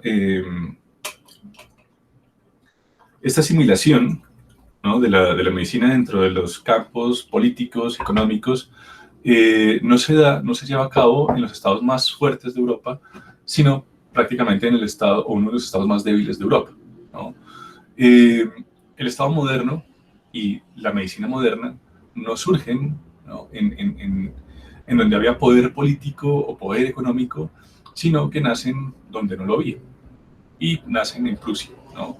Un estado que todavía no se ha unificado, ¿no? Es decir, recuerden ustedes, Alemania no es Alemania sino hasta la segunda mitad del siglo XIX.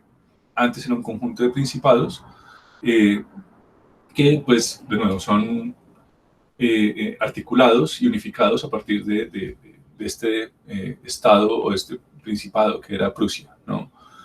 Y Prusia, pues en el siglo XVIII no era una potencia económica, ¿no? Era un estado que se mantenía entre tensiones económicas y políticas con, además, la presión de un gran imperio que era Rusia por el costado oriental, y otros dos grandes imperios muy fuertes y muy pesados que eran Francia e Inglaterra por el costado occidental.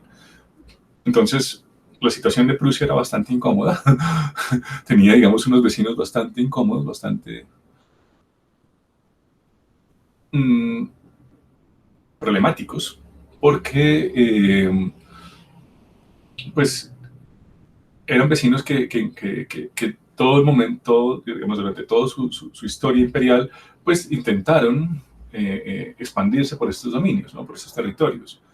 Recuerden ustedes, pues, lo que fue la invasión napoleónica, es decir, Napoleón con esta Francia por revolucionaria, pues se expande por toda Europa y llega hasta Rusia, y se toma a Prusia, ¿no?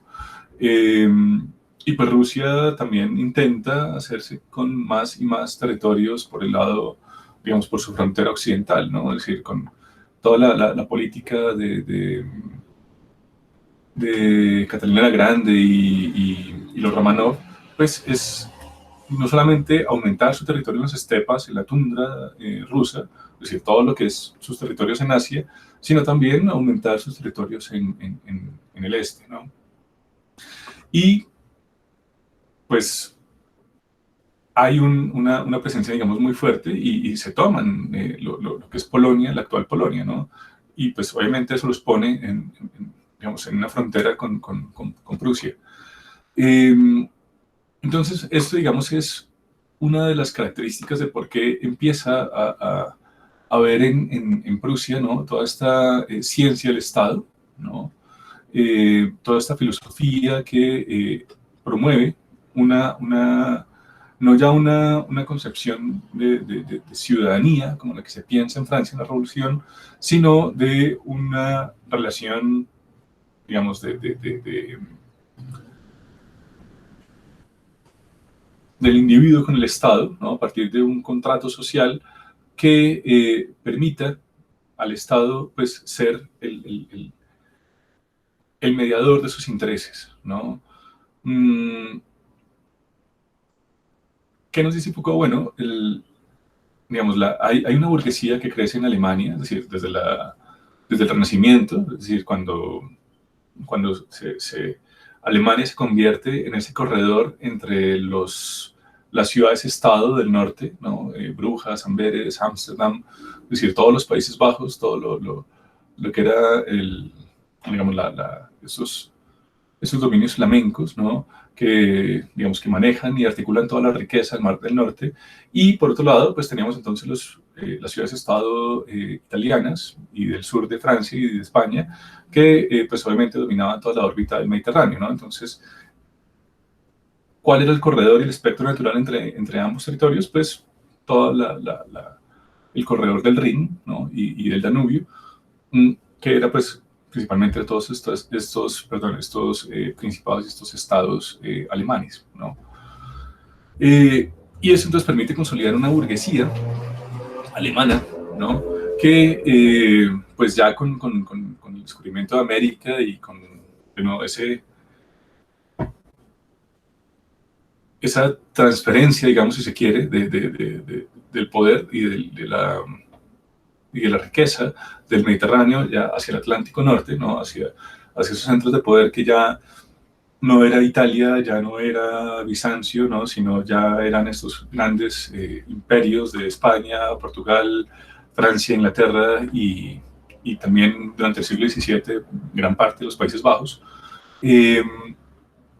¿Eso qué implicó para Alemania? Pues bueno, que Alemania también tiene que irse transformando, irse modificando y irse adaptando a estas nuevas realidades. Entonces, esa burguesía que dependía, digamos, de este comercio entre el norte y el sur de Europa, empieza también a hacerse necesario en estos nuevos imperios, ¿no? A partir pues, de actividades bancarias y, de nuevo, pues, de un nuevo tipo de contrato social donde ya se busca a estos líderes, ¿no? Porque ve pues, que estos imperios transatlánticos también empiezan a unificarse como grandes imperios continentales.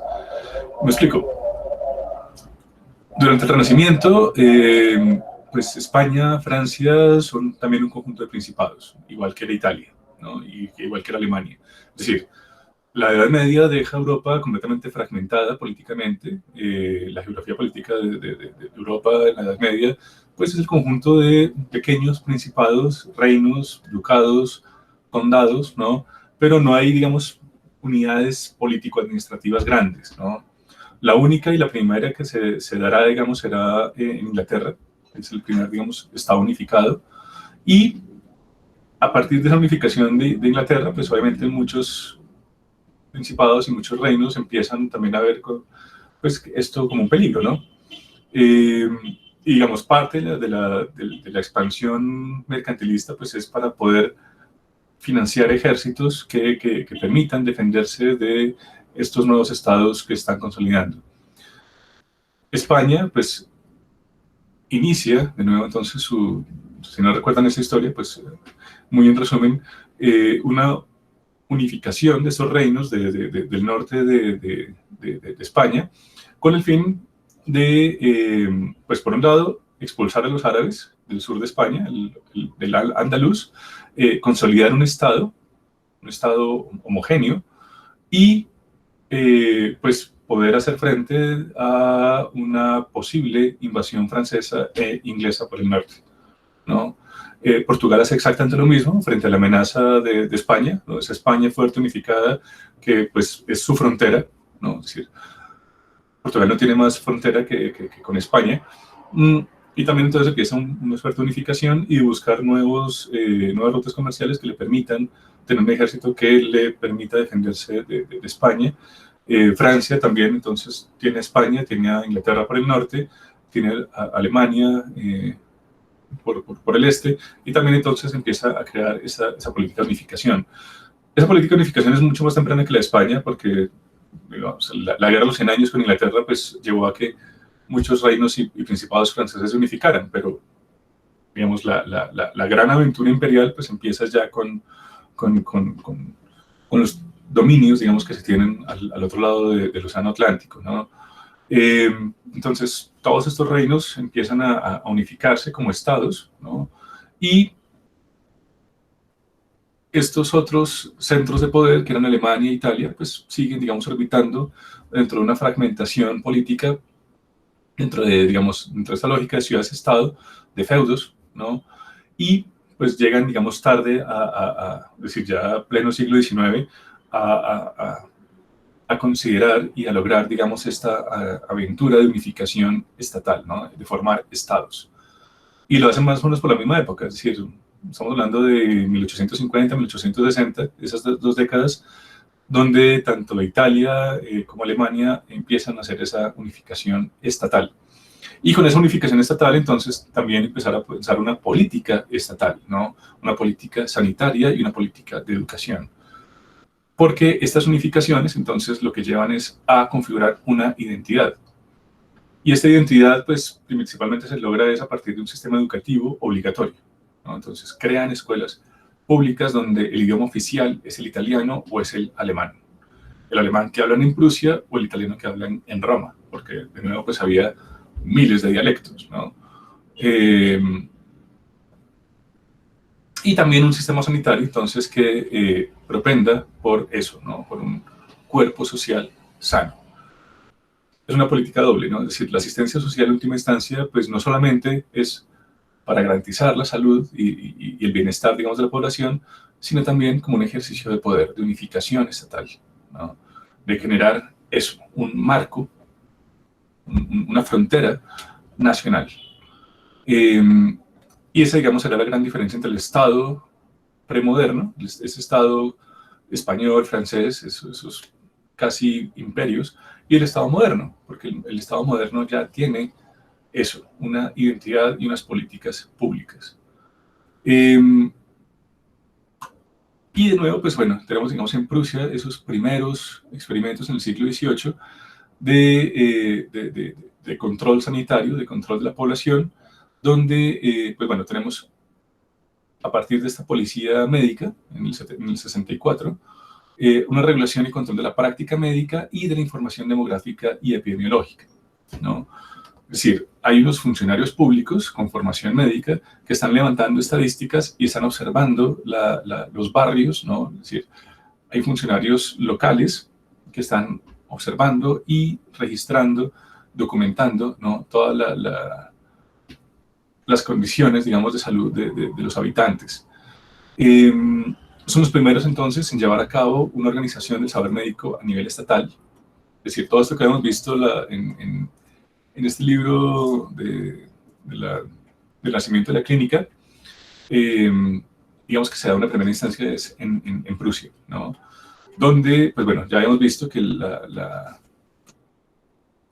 medicina pues se vuelve eso, ¿no? una función pública, y el Estado entonces empieza a regular las universidades, empieza a regular las instituciones como los hospitales, donde se administra la salud, ¿no? Y pues todo esto es financiado desde recursos, desde impuestos, digamos, públicos. Por eso es tan importante también este primer contrato social, ¿no? Porque en última instancia quien va a financiar todo esto pues va a ser principalmente esta burguesía, porque pues la clase proletaria no tiene plata por definición, ¿no? Es decir, son un sector más pobre de la sociedad. Ahora, ¿por qué financian esto? Es decir, recuerden también que estas razones, ¿no?, de que haya ese contrato social también varían. Prusia lo que quiere principalmente es tener una población sana que pueda defenderlos en época de guerra, ¿no? Entonces se paga la salud de los pobres para que cuando haya guerra, pues mandarlos a pelear, ¿no? Recuerden, en Inglaterra pues también es algo parecido, ¿no? Es decir, se financia la salud de los pobres para que esos pobres no me contagien a mí. Es decir, la ley de pobres es una suerte de ruptura, ¿no?, entre barrios ricos y barrios pobres, donde se financia la salud de los pobres para que no enfermen a los ricos, ¿no? Francia va a hacer algo parecido, es decir, no hay fines altruistas.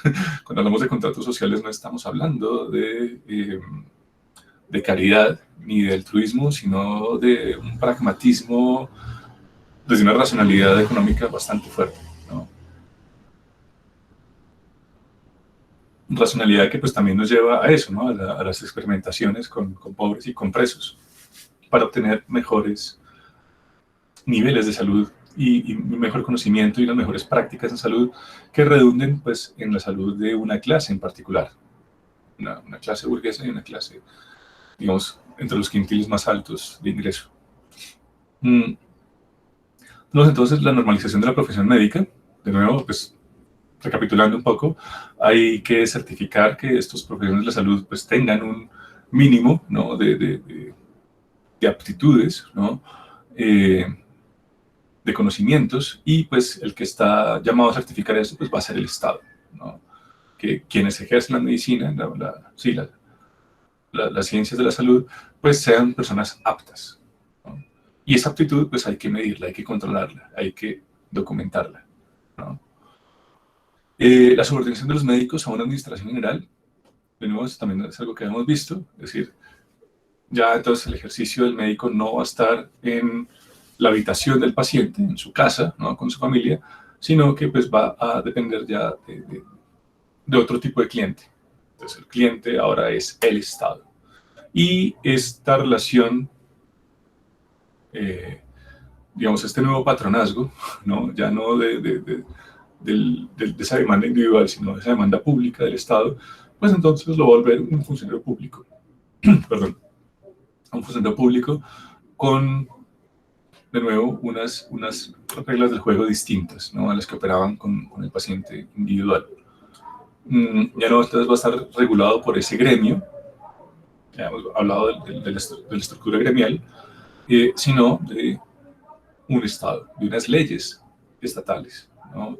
Que condicionan que pueda seguir ejerciendo o no la medicina. La famosísima licencia médica, ¿no? Que por mala praxis se las pueden quitar y dejarlos en la calle, hasta el día de hoy. Y la integración de varios médicos en una organización médica estatal, es decir, también, o sea, no solamente es una imposición por parte del Estado, sino que también es un ejercicio de abajo hacia arriba, donde los médicos pues también se organizan. Hay, pues, tenemos el caso de Colombia, pues de la misma Escuela Colombiana de Medicina, ¿no?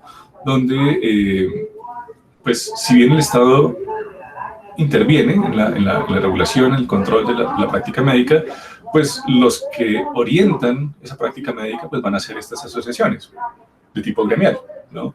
Aquí se rescata un poco esa lógica sindical o gremial, como lo quieran llamar, porque pues los que dicen que se va a enseñar, o sea, quien dice que se va a enseñar no es el Estado. O sea, el Estado debe garantizar y medir que esta enseñanza se dé bien, pero quienes dicen que se va a enseñar pues son los mismos médicos, a partir de estas agremiaciones, ¿no?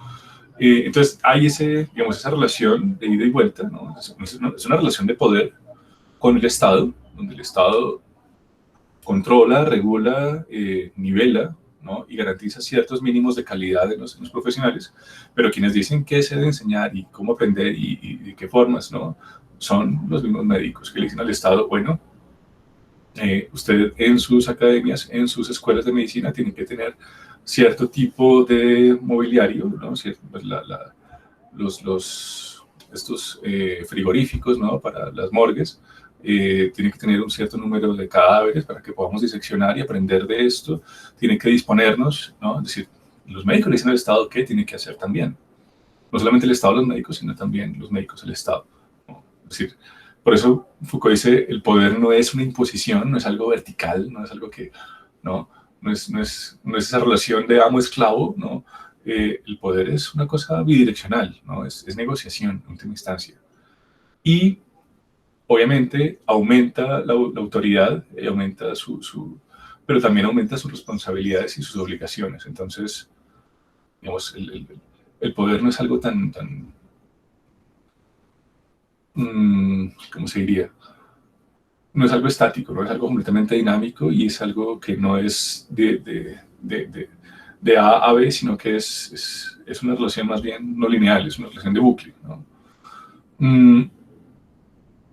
Eso, digamos, es por el lado alemán, ¿no? Esta medicina social, entonces, en una primera instancia, ya amarrada al Estado, ¿no?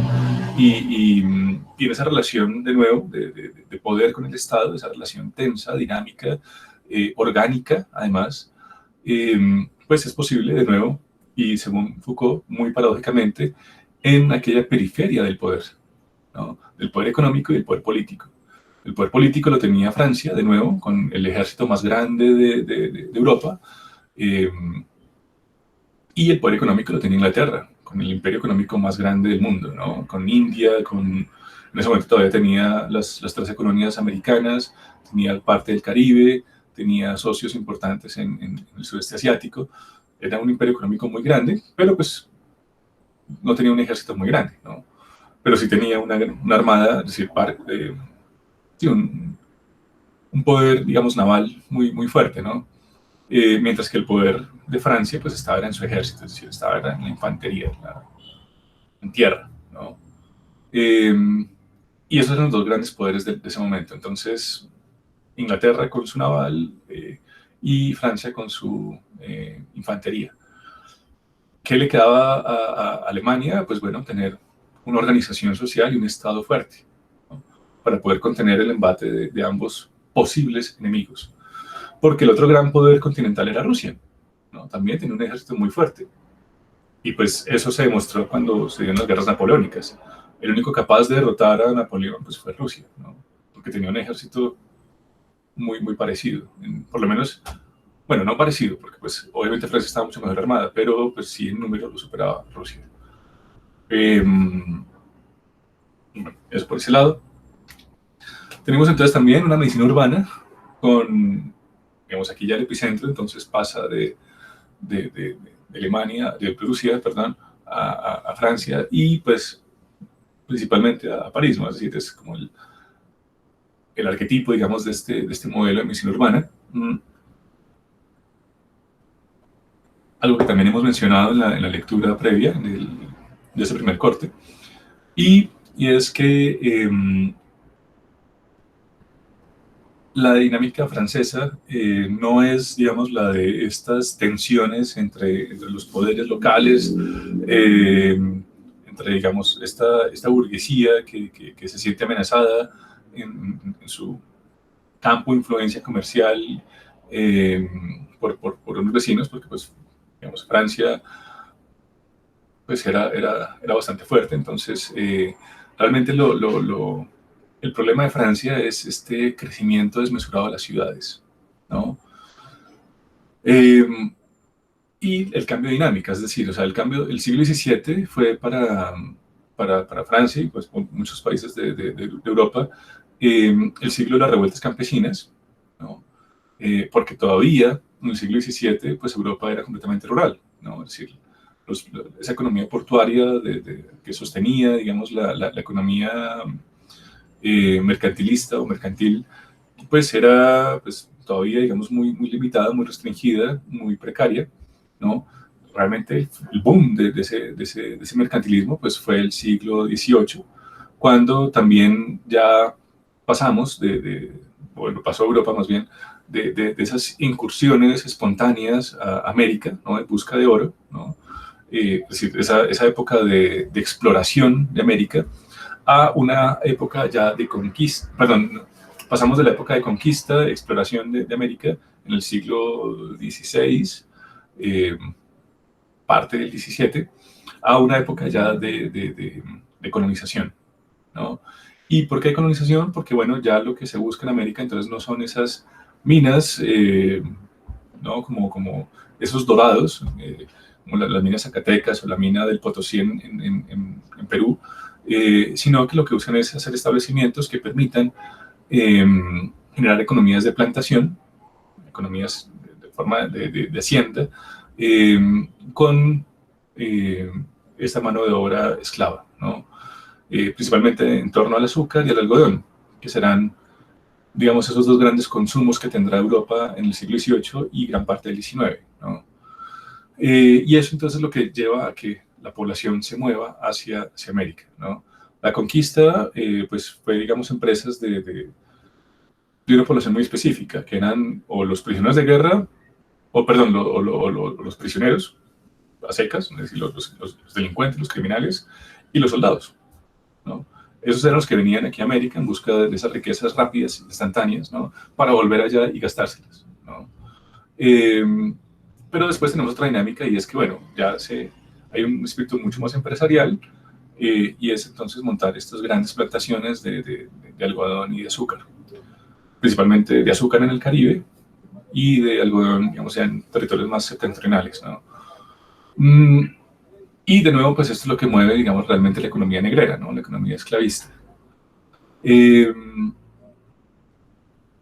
Esto también, entonces, lleva a transformaciones grandes en Europa, ¿no? Porque estos asentamientos, pues obviamente producen una gran cantidad de materias primas que deben ser, y bueno, que están, digamos, o que su razón de ser, digamos, de ser colonias ultramarinas en el Caribe, en América, pues era eso, ¿no? Es decir, había una gran demanda de la industria en Europa por estas materias primas. No había algodón, no había azúcar, no había muchas materias primas que digamos, hacían que se generara cierto crecimiento y cierto nivel de acumulación de riqueza en Europa. Y entonces, tenemos un crecimiento importante de la industria, que es alimentado por una industria de la materia prima en estos dominios de América, que lleva entonces esas materias primas y que hace que cada vez haya una mayor presencia y un crecimiento de la industria en estas ciudades, digamos, comerciales de Europa. Entonces, eso hace que ya los campesinos dejen de pelear contra los señores feudales por tierra, por alimentos, y más bien hacen que estos campesinos se muevan hacia las ciudades en busca de trabajos en la industria, ¿no? Principalmente en estos gremios de la artesanía. Entonces, digamos que la presión se va del campo a las ciudades por este movimiento de la industria, por ese crecimiento de la industria en las ciudades, y porque pues hay materias primas que permiten ahora que haya industria, ¿no? Entonces la industria empieza a crecer en estos puertos, en estas ciudades, eh, digamos, de una forma bastante acelerada, ¿no? Digamos, empieza a crecer Londres, empieza a crecer París demográficamente, empiezan a crecer mucho. Eh, y bueno, además de que las ciudades entonces se llenan de estos campesinos, digamos, completamente miserables, es decir, llegan con una mano atrás y otra adelante, en busca de trabajos en la industria, porque pues en el campo no hay, se están muriendo de hambre, entonces llegan a las ciudades, ¿no? Pero esas tensiones también del campo, pues también llegan a las ciudades, porque pues también es gente que pues viene es decir, con hambre y pues dispuesta a cualquier cosa, pues con tal de obtener ese ingreso. Si es por medio de trabajo, pues bien, si no, pues igual tiene que sobrevivir. Entonces, unas características importantes de estas ciudades, perdón, de estas ciudades del siglo XVIII, estos epicentros mercantilistas, ¿no? Pues es el hacinamiento, es decir, es un crecimiento desbordado, empiezan a llegar grandes cantidades de campesinos muy pobres, ¿no? Y pues las ciudades empiezan a crecer sin ningún tipo de planificación ni de higiene, ¿no? Eh, entonces, digamos, esto es principalmente visible en Francia, ¿no? Y sobre todo en París. En lo económico, pues por esto que les mencionaba ahorita, es decir, en las ciudades, es decir, Francia, París, antes de la Revolución Francesa, pues estaba en una tensión muy fuerte entre los poderes eclesiásticos y los poderes, digamos, civiles del reino, ¿no? ¿Quién tiene la autoridad en última instancia, ¿no? Y de nuevo, pues estas fábricas, o estas industrias, ¿a quién le debía pagar impuestos? ¿No? ¿A quién le debía pagar protección? A las órdenes religiosas o a los funcionarios públicos. Entonces, esto pues llevó a que el Estado crease, digamos, esta suerte de administración pública que tuviese el monopolio sobre la violencia legítima, ¿no? Es decir, sobre esas instituciones de control y y de seguridad, ¿no? Y esto entonces, pues de nuevo, pues también fue creando esas divisiones dentro de los poderes que también hicieron que muchos clérigos no estuviesen del lado de la aristocracia en el momento de la Revolución Francesa, ¿no? Pero bueno, esa es otra historia. Entonces, bueno, aquí la cuestión, digamos, importante tener en cuenta en lo económico es que las ciudades, pues, se vuelven eso, centros de producción y distribución, acumulan una gran cantidad de gente, es decir, atraen una gran cantidad de gente, de campesinos pobres y algunos extranjeros también, que vienen buscando trabajo en un sector, pues, que cada vez, pues, es más productivo, más creciente, ¿no? Arroja mayores ganancias y, pues, eso se ve, es decir, o sea, la gente ve que los burgueses, muchos burgueses, pues tienen un nivel de vida que solamente antes era posible para los aristócratas, e incluso más, es decir, hay burgueses que tienen más plata que muchos aristócratas, hay burgueses que están financiando con sus utilidades préstamos hacia los aristócratas, es decir, muchos aristócratas empiezan a vivir de los préstamos que les hace la burguesía. Entonces, y pues burgués puede ser cualquiera, aristócrata no. ¿No? Es decir, yo de campesino me puedo volver burgués, ¿no? Si soy astuto, si soy inteligente, de nuevo, aquí viene, digamos, de ahí viene, perdón, esa virtud del trabajo, porque, digamos, antes en el antiguo régimen, pues, digamos, la única forma de emancipación social, es decir, de alcanzar cierto nivel de estatus social, pues era a partir del trabajo. Entonces, cualquier tipo de trabajo, ahí sí no importaba, ¿no? La única forma de ser alguien en la sociedad era con su trabajo y eso lo podía poner en una situación de privilegio, ¿no? Lo podía poner a tener consumos por encima de los que tenía o de los que le era posible tener a la aristocracia. Entonces, eso, digamos, es una de las condiciones que hacen posibles estas revoluciones burguesas, ¿no? Acabar con esa situación de privilegio de los aristócratas y que cualquiera a partir de su trabajo pueda obtener el nivel de vida al cual realmente tiene derecho a partir de su esfuerzo, ¿no? Mm, Bien. ¿Cómo estamos de tiempo?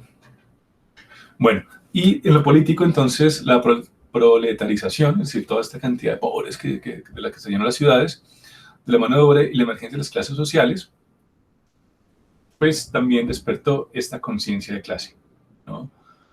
Es decir, el burgués empieza a sentirse con derechos, ¿no? Empieza a presionar en las estructuras públicas, estatales, para acabar con esos privilegios de la aristocracia, o por lo menos hacerlos más públicos, ¿no? Entonces se crea, digamos, esta suerte de tercer estado, que es el que pues tendrá tanta influencia en la Revolución Burguesa, ¿no? La Revolución Francesa, perdón. Eh,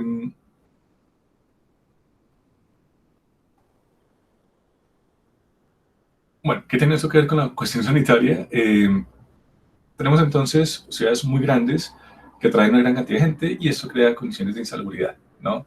Son los burgueses entonces los que llevan a cabo también políticas sanitarias, porque pues son, digamos, los únicos funcionarios públicos competentes, porque los aristócratas pues están dados a lujos, banalidades, ¿no? Llevan una vida pues muy suntuaria, muy baladí. Están dados a la casa, a las modas, a la literatura, a cultivar las artes, ¿no? Es decir, todo aquello que no tenga que ver con el trabajo físico, viven de sus rentas, ¿no? La propiedad sobre sus tierras, de esas rentas que le pagan los campesinos, ¿no? Y esa, digamos, es su razón de ser y no pueden ser otra cosa distinta a eso porque entonces ya perderían estatus dentro de su clase, dentro de su grupo social, que es la aristocracia. Eh, entonces, pues, realmente los funcionarios competentes pues, son los burgueses, son los que han estudiado, son los que realmente se preocupan por hacer cosas, ¿no? Por producir, eh, y son los que llevan a cabo pues, todas estas obras de ingeniería social, ¿no? Ingeniería civil, para pues, disminuir el pánico a las ciudades. ¿Qué es el pánico a las ciudades? No sé si se recuerdan. Pues es eso, es decir, es esa reacción pues, que tienen los burgueses de la alta burguesía y los aristócratas a esa ciudad hacinada de gente que huele feo, ¿no? No sé si ustedes tienen la imagen un poco de lo que fue esta novela del perfume, que es más o menos de esta época, o si hicieron la película, también es una muy buena adaptación. Es decir, es una París que no es la París de hoy en día, es decir, no es la París romántica, eh, elegante, no, era una París una porquería, ¿no? Era una París que olía horrible, que la gente era inmunda, ¿no? Es decir, todos estaban torcidos, todos tenían algún tipo de afección en la piel, era una cosa grotesca, ¿no? La aristocracia, pues obviamente intenta mantenerse lo más lejos posible de esto, porque solamente el contacto visual prácticamente le puede enfermar a uno, ¿no? De tanta podredumbre. Eh, por eso, ¿no? Porque pues hay un hacinamiento, la gente vive en las calles, la gente vive de cualquier forma, y pues todo el mundo está susceptible a cualquier tipo de enfermedad o de afectación a nivel cutáneo, qué sé yo, ¿no? Todo tipo de infecciones. Eh, ese pánico en las ciudades pues, no es algo nuevo, es decir, o sea, desde la Edad Media, digamos, todas estas condiciones de insalubridad pues, han producido pestes y han producido epidemias en la historia, ¿no? Y en la Edad Media, pues entonces lo que se hacía, la política que se llevaba a cabo, era la medicina de la exclusión, a partir de la lógica religiosa, ¿no? De excluir, es decir, de sacar a la gente, ¿no? Leprosarios, por ejemplo, aislarlos allá, fuera de la comunidad, ¿no? Que no les vaya a contagiar. Y la edad moderna lo que cambia, digamos, la gran revolución es que es todo lo contrario, ¿no? En vez de excluir a la población, lo que se hace es incluirla dentro de sitios especiales de confinamiento, ¿no? Entonces, bueno, cuando hay una peste, entonces se lleva a la persona al hospital, ¿no? Se marca, digamos, la casa y esta es una lógica más de lo militar, ¿no? Es decir, de llevar este control sobre las tropas, de tener contenidos, digamos, a los enfermos, a los mutilados, ¿no? Es decir, de poder no excluyendo, sino, digamos, eso, integrando dentro de una institución, ¿no? A esta población que está enferma. Y pues así, es así como, según Foucault, pues nacen los cementerios. Es decir, antes del siglo XVIII no existían los cementerios. existían los osarios. Era una fosa común, es decir, ahí se echaban los huesos de todo el mundo, porque pues Cristo iba a saber cómo resucitar a partir de los huesos de cada uno, sus propios cadáveres, ¿no? Sus propios cuerpos, ¿no? Es decir, o sea, Cristo no iba a tener ningún problema en reconocer qué hueso era de cada quien a la hora de resucitarlo.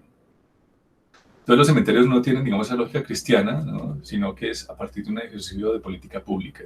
Hay que identificar el muerto, cuándo murió, de qué murió, ¿no? Y ir creando, digamos, de nuevo, como este regimiento militar, es decir,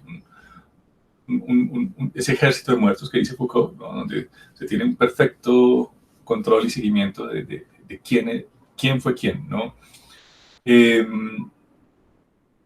Y pues bueno, digamos, esta política de inclusión pues también significa modificación. Entonces hay que crear nuevos espacios, hay que distribuir el tipo de asentamiento urbano para pues evitar, ¿no? las epidemias. Y bueno, ya para acabar, tenemos entonces la medicina de la fuerza laboral. Ya estamos más avanzados en el siglo XIX, ya digamos que estas epidemias no son tan recurrentes, ¿no? Es decir, ya la tuberculosis ha cedido un poco, el cólera también ya se ha logrado controlar un poco, pero pues obviamente también siguen habiendo una gran cantidad de epidemias, ¿no? La fiebre amarilla pues todavía está cobrando una gran cantidad de expedicionarios en India y en muchos dominios de Inglaterra. Y, digamos, la gran pregunta de Foucault es, bueno, ¿por qué el pobre nunca había sido visto como un vector de enfermedades? Es decir, ¿por qué lo que se trata, digamos, desde la medicina social es la política pública como algo del Estado, ¿no? Como algo que salva cuerpos, ¿no? Que está controlando los cuerpos? Porque el espacio de intervención es entonces las ciudades, la infraestructura. Es decir, o sea, si bien hay conciencia de que la pobreza está asociada a la enfermedad, porque el pobre no había sido hasta ese momento un problema, ¿no? Según Foucault, pues lo que él dice es porque el pobre, a diferencia de la pobreza, era algo completamente funcional. El pobre era algo útil, ¿no? Entonces, por eso el pobre nunca, hasta el siglo XIX, hasta mediados del siglo XIX, perdón, nunca fue un problema como tal, porque el pobre era necesario, ¿no? Es decir, una sociedad de clases existe si solo si hay pobres, ¿no? Por eso dice, el pobre funcionaba en el interior de la ciudad como una condición de la existencia urbana, ¿no? El pobre tenía conocimientos, tenía capacidades que no tenía otra población, conocía la ciudad como nadie, ¿no? Sobre todo por la parte del servicio postal, que es, digamos, uno de los ejemplos que nos pone Foucault. Las casas en esa época pues no tenían nomenclatura, ¿no? Entonces, si se necesitaba llevar una encomienda, un paquete de algo, una correspondencia, pues se usaba el pobre que conocía a todo el mundo en la ciudad y sabía dónde vivía cada quien, ¿no? Entonces, pues por un penique podía ser el mandado, puede ser el caso. Es a partir de mediados del siglo XIX que el pobre sí ya es visto como un problema, digamos, de salud, ¿no? Y es entonces en el pobre donde va a recaer la política pública en salud. Por eso la política británica es diferente a la política francesa y a la política alemana. La política inglesa es una política asistencial. Es entre todos, es decir, es a partir de un sistema no contributivo que se va a financiar la salud de los pobres. Porque hay que curar a los pobres, ¿no? ¿Y por qué hay que curar a los pobres? Porque los pobres pueden contagiar a los ricos.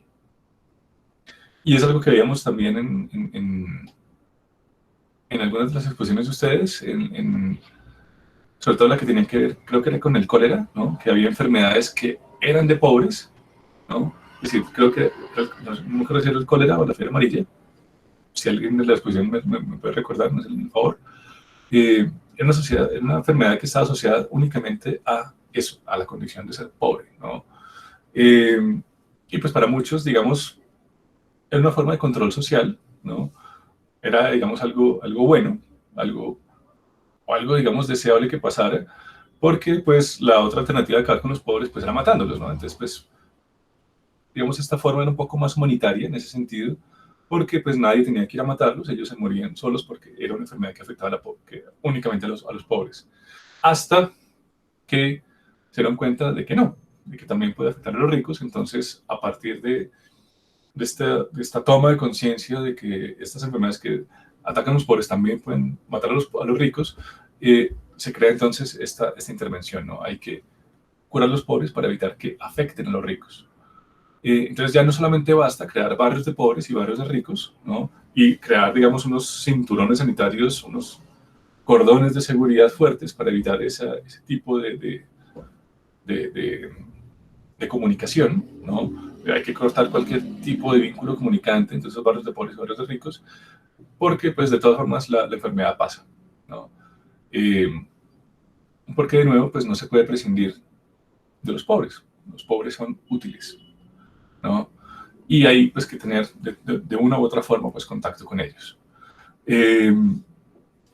Ustedes dirán, oye, ese tipo está hablando muy feo, ¿no? De los pobres. Es lo que dice Foucault, es decir, así pensaba la sociedad del siglo XIX, ¿no? No era una sociedad humanitaria. La política pública, de nuevo, nace no por una cuestión altruista, sino por una concepción netamente racional de la sociedad, ¿no? Bueno. Y por eso se crea una ley de pobres, es decir, o sea, no es gratis, o sea, la ley se llama ley de pobres porque el pobre es un problema social, ¿no?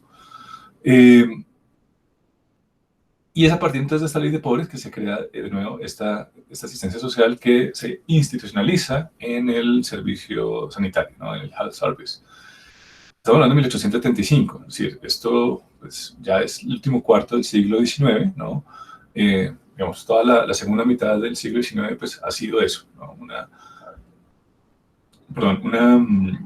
Un diseño de política en el cual tener, digamos, la forma más eficiente de atacar este problema, ¿no? Entonces, bueno, ¿cuál es, digamos, la política del Health Service o cuál es el campo de acción? Pues bueno, ataca principalmente a partir de estas tres acciones, ¿no? Hay un control de la vacunación, obligando a los diferentes elementos de la población a inmunizarse, ¿no? De nuevo, ¿con qué fin? Pues con el fin de que no vayan a contagiar los ricos, ¿no? Una organización del registro de las epidemias y enfermedades capaces de convertirse en epidemias, haciendo obligatoria la declaración de enfermedades peligrosas. De nuevo, esto no es algo voluntario, hay un funcionario público con autoridad civil, es decir, la persona que no está dispuesta a dar esta información, o sea, para la cárcel, es criminal, ¿no? Y la identificación de lugares insalubres y oportunamente destrucción de esos focos de insalubridad. Y es aquí, de nuevo, donde ese discurso de lo normal y lo normal pues, es tan peligroso. Porque, pues, obviamente, esos lugares insalubres pues, es donde convergen estos sectores de la sociedad que están en esa, digamos, en esa desviación estándar, es decir, esa población desviada, ¿no? Como, pues, de nuevo, la población homosexual, ¿no? Ciertas, digamos, costumbres, bueno, más bien tradiciones, si se quiere, que también son vistas, digamos, de forma sospechosa. Y bueno, es ahí entonces donde va a actuar esa medicina social, a regularizar, a normalizar, a prohibir y sobre todo a intervenir, ¿no? A partir de concepciones netamente casi que quirúrgicas, ¿no? Es decir, hay que cortar, digamos, con ciertos miembros que pueden engangrenar la sociedad. Esto, digamos, legitima hasta cierto punto estas formas de mortandad, de legalizar más bien la mortalidad en el sistema jurídico, porque pues sí, hay miembros que pueden corroer, ¿no? Engangrenar todo el cuerpo, entonces más bien exterminarlos, eliminarlos a tiempo, ¿no? Para evitar que se propague, digamos, su infección, ¿no? Y bueno, esto, digamos, esto que no es normal, es decir, todas estas condiciones de género, condiciones sexuales, condiciones étnicas, raciales, ¿no? Cómo se articulan a esta medicina occidental, este concepto de salud occidental que está anclado en el poder, que tiene que ver con el diseño de políticas públicas y con todo un discurso económico, político, social en torno a lo que es normal y lo que no es normal, y cómo la medicina pues actúa e interactúa con esas otras esferas que en un principio pues no tenían nada que ver con la medicina, ¿no? Porque de nuevo pues ya la sociedad entonces no es un conjunto de individuos, sino es un cuerpo, ¿no? Como el nuestro, como decimos, como un cuerpo biológico, ahora pues es un cuerpo social, y entonces hay que intervenirlo a partir de diagnósticos y de intervenciones y de prognosis análogas a las que pues practica o lo que debe, digamos, ese deber ser digamos, de la medicina ya del siglo XIX, esa medicina moderna, ¿no? Bueno, preguntas, inquietudes. Ya es la una. Vamos a salir de la presentación. Una diapositiva más.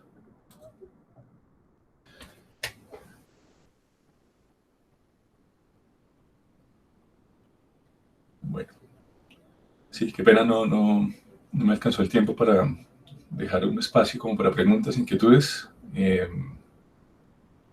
Pero bueno, como les decía, pues es un puente, ¿no? Es decir, ya con esto conectamos con siglo XX y de nuevo con el tema, digamos, del seminario, que son otras miradas distintas a la clínica, con otras problemáticas, digamos, distintas a la clínica que tienen que ver también con salud, a partir de esta gran emergencia, ¿no? de esta somatocracia. Bueno. Entonces para la otra clase ya volvemos a la lectura que está en el programa, ¿o?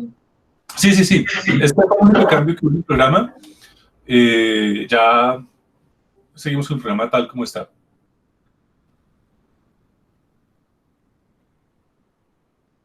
Sí, no me acuerdo con qué seguimos. Pero bueno, ya no me queda tiempo de buscarlo. Nada, entonces hasta dentro de 8 días. Y bueno, la lectura pues sí es la que ya está asignada para ese día. Y bueno, nada, entonces pues feliz tarde. Gracias, profesor, igual. Gracias, profe. Igual. Vale, cuídense mucho.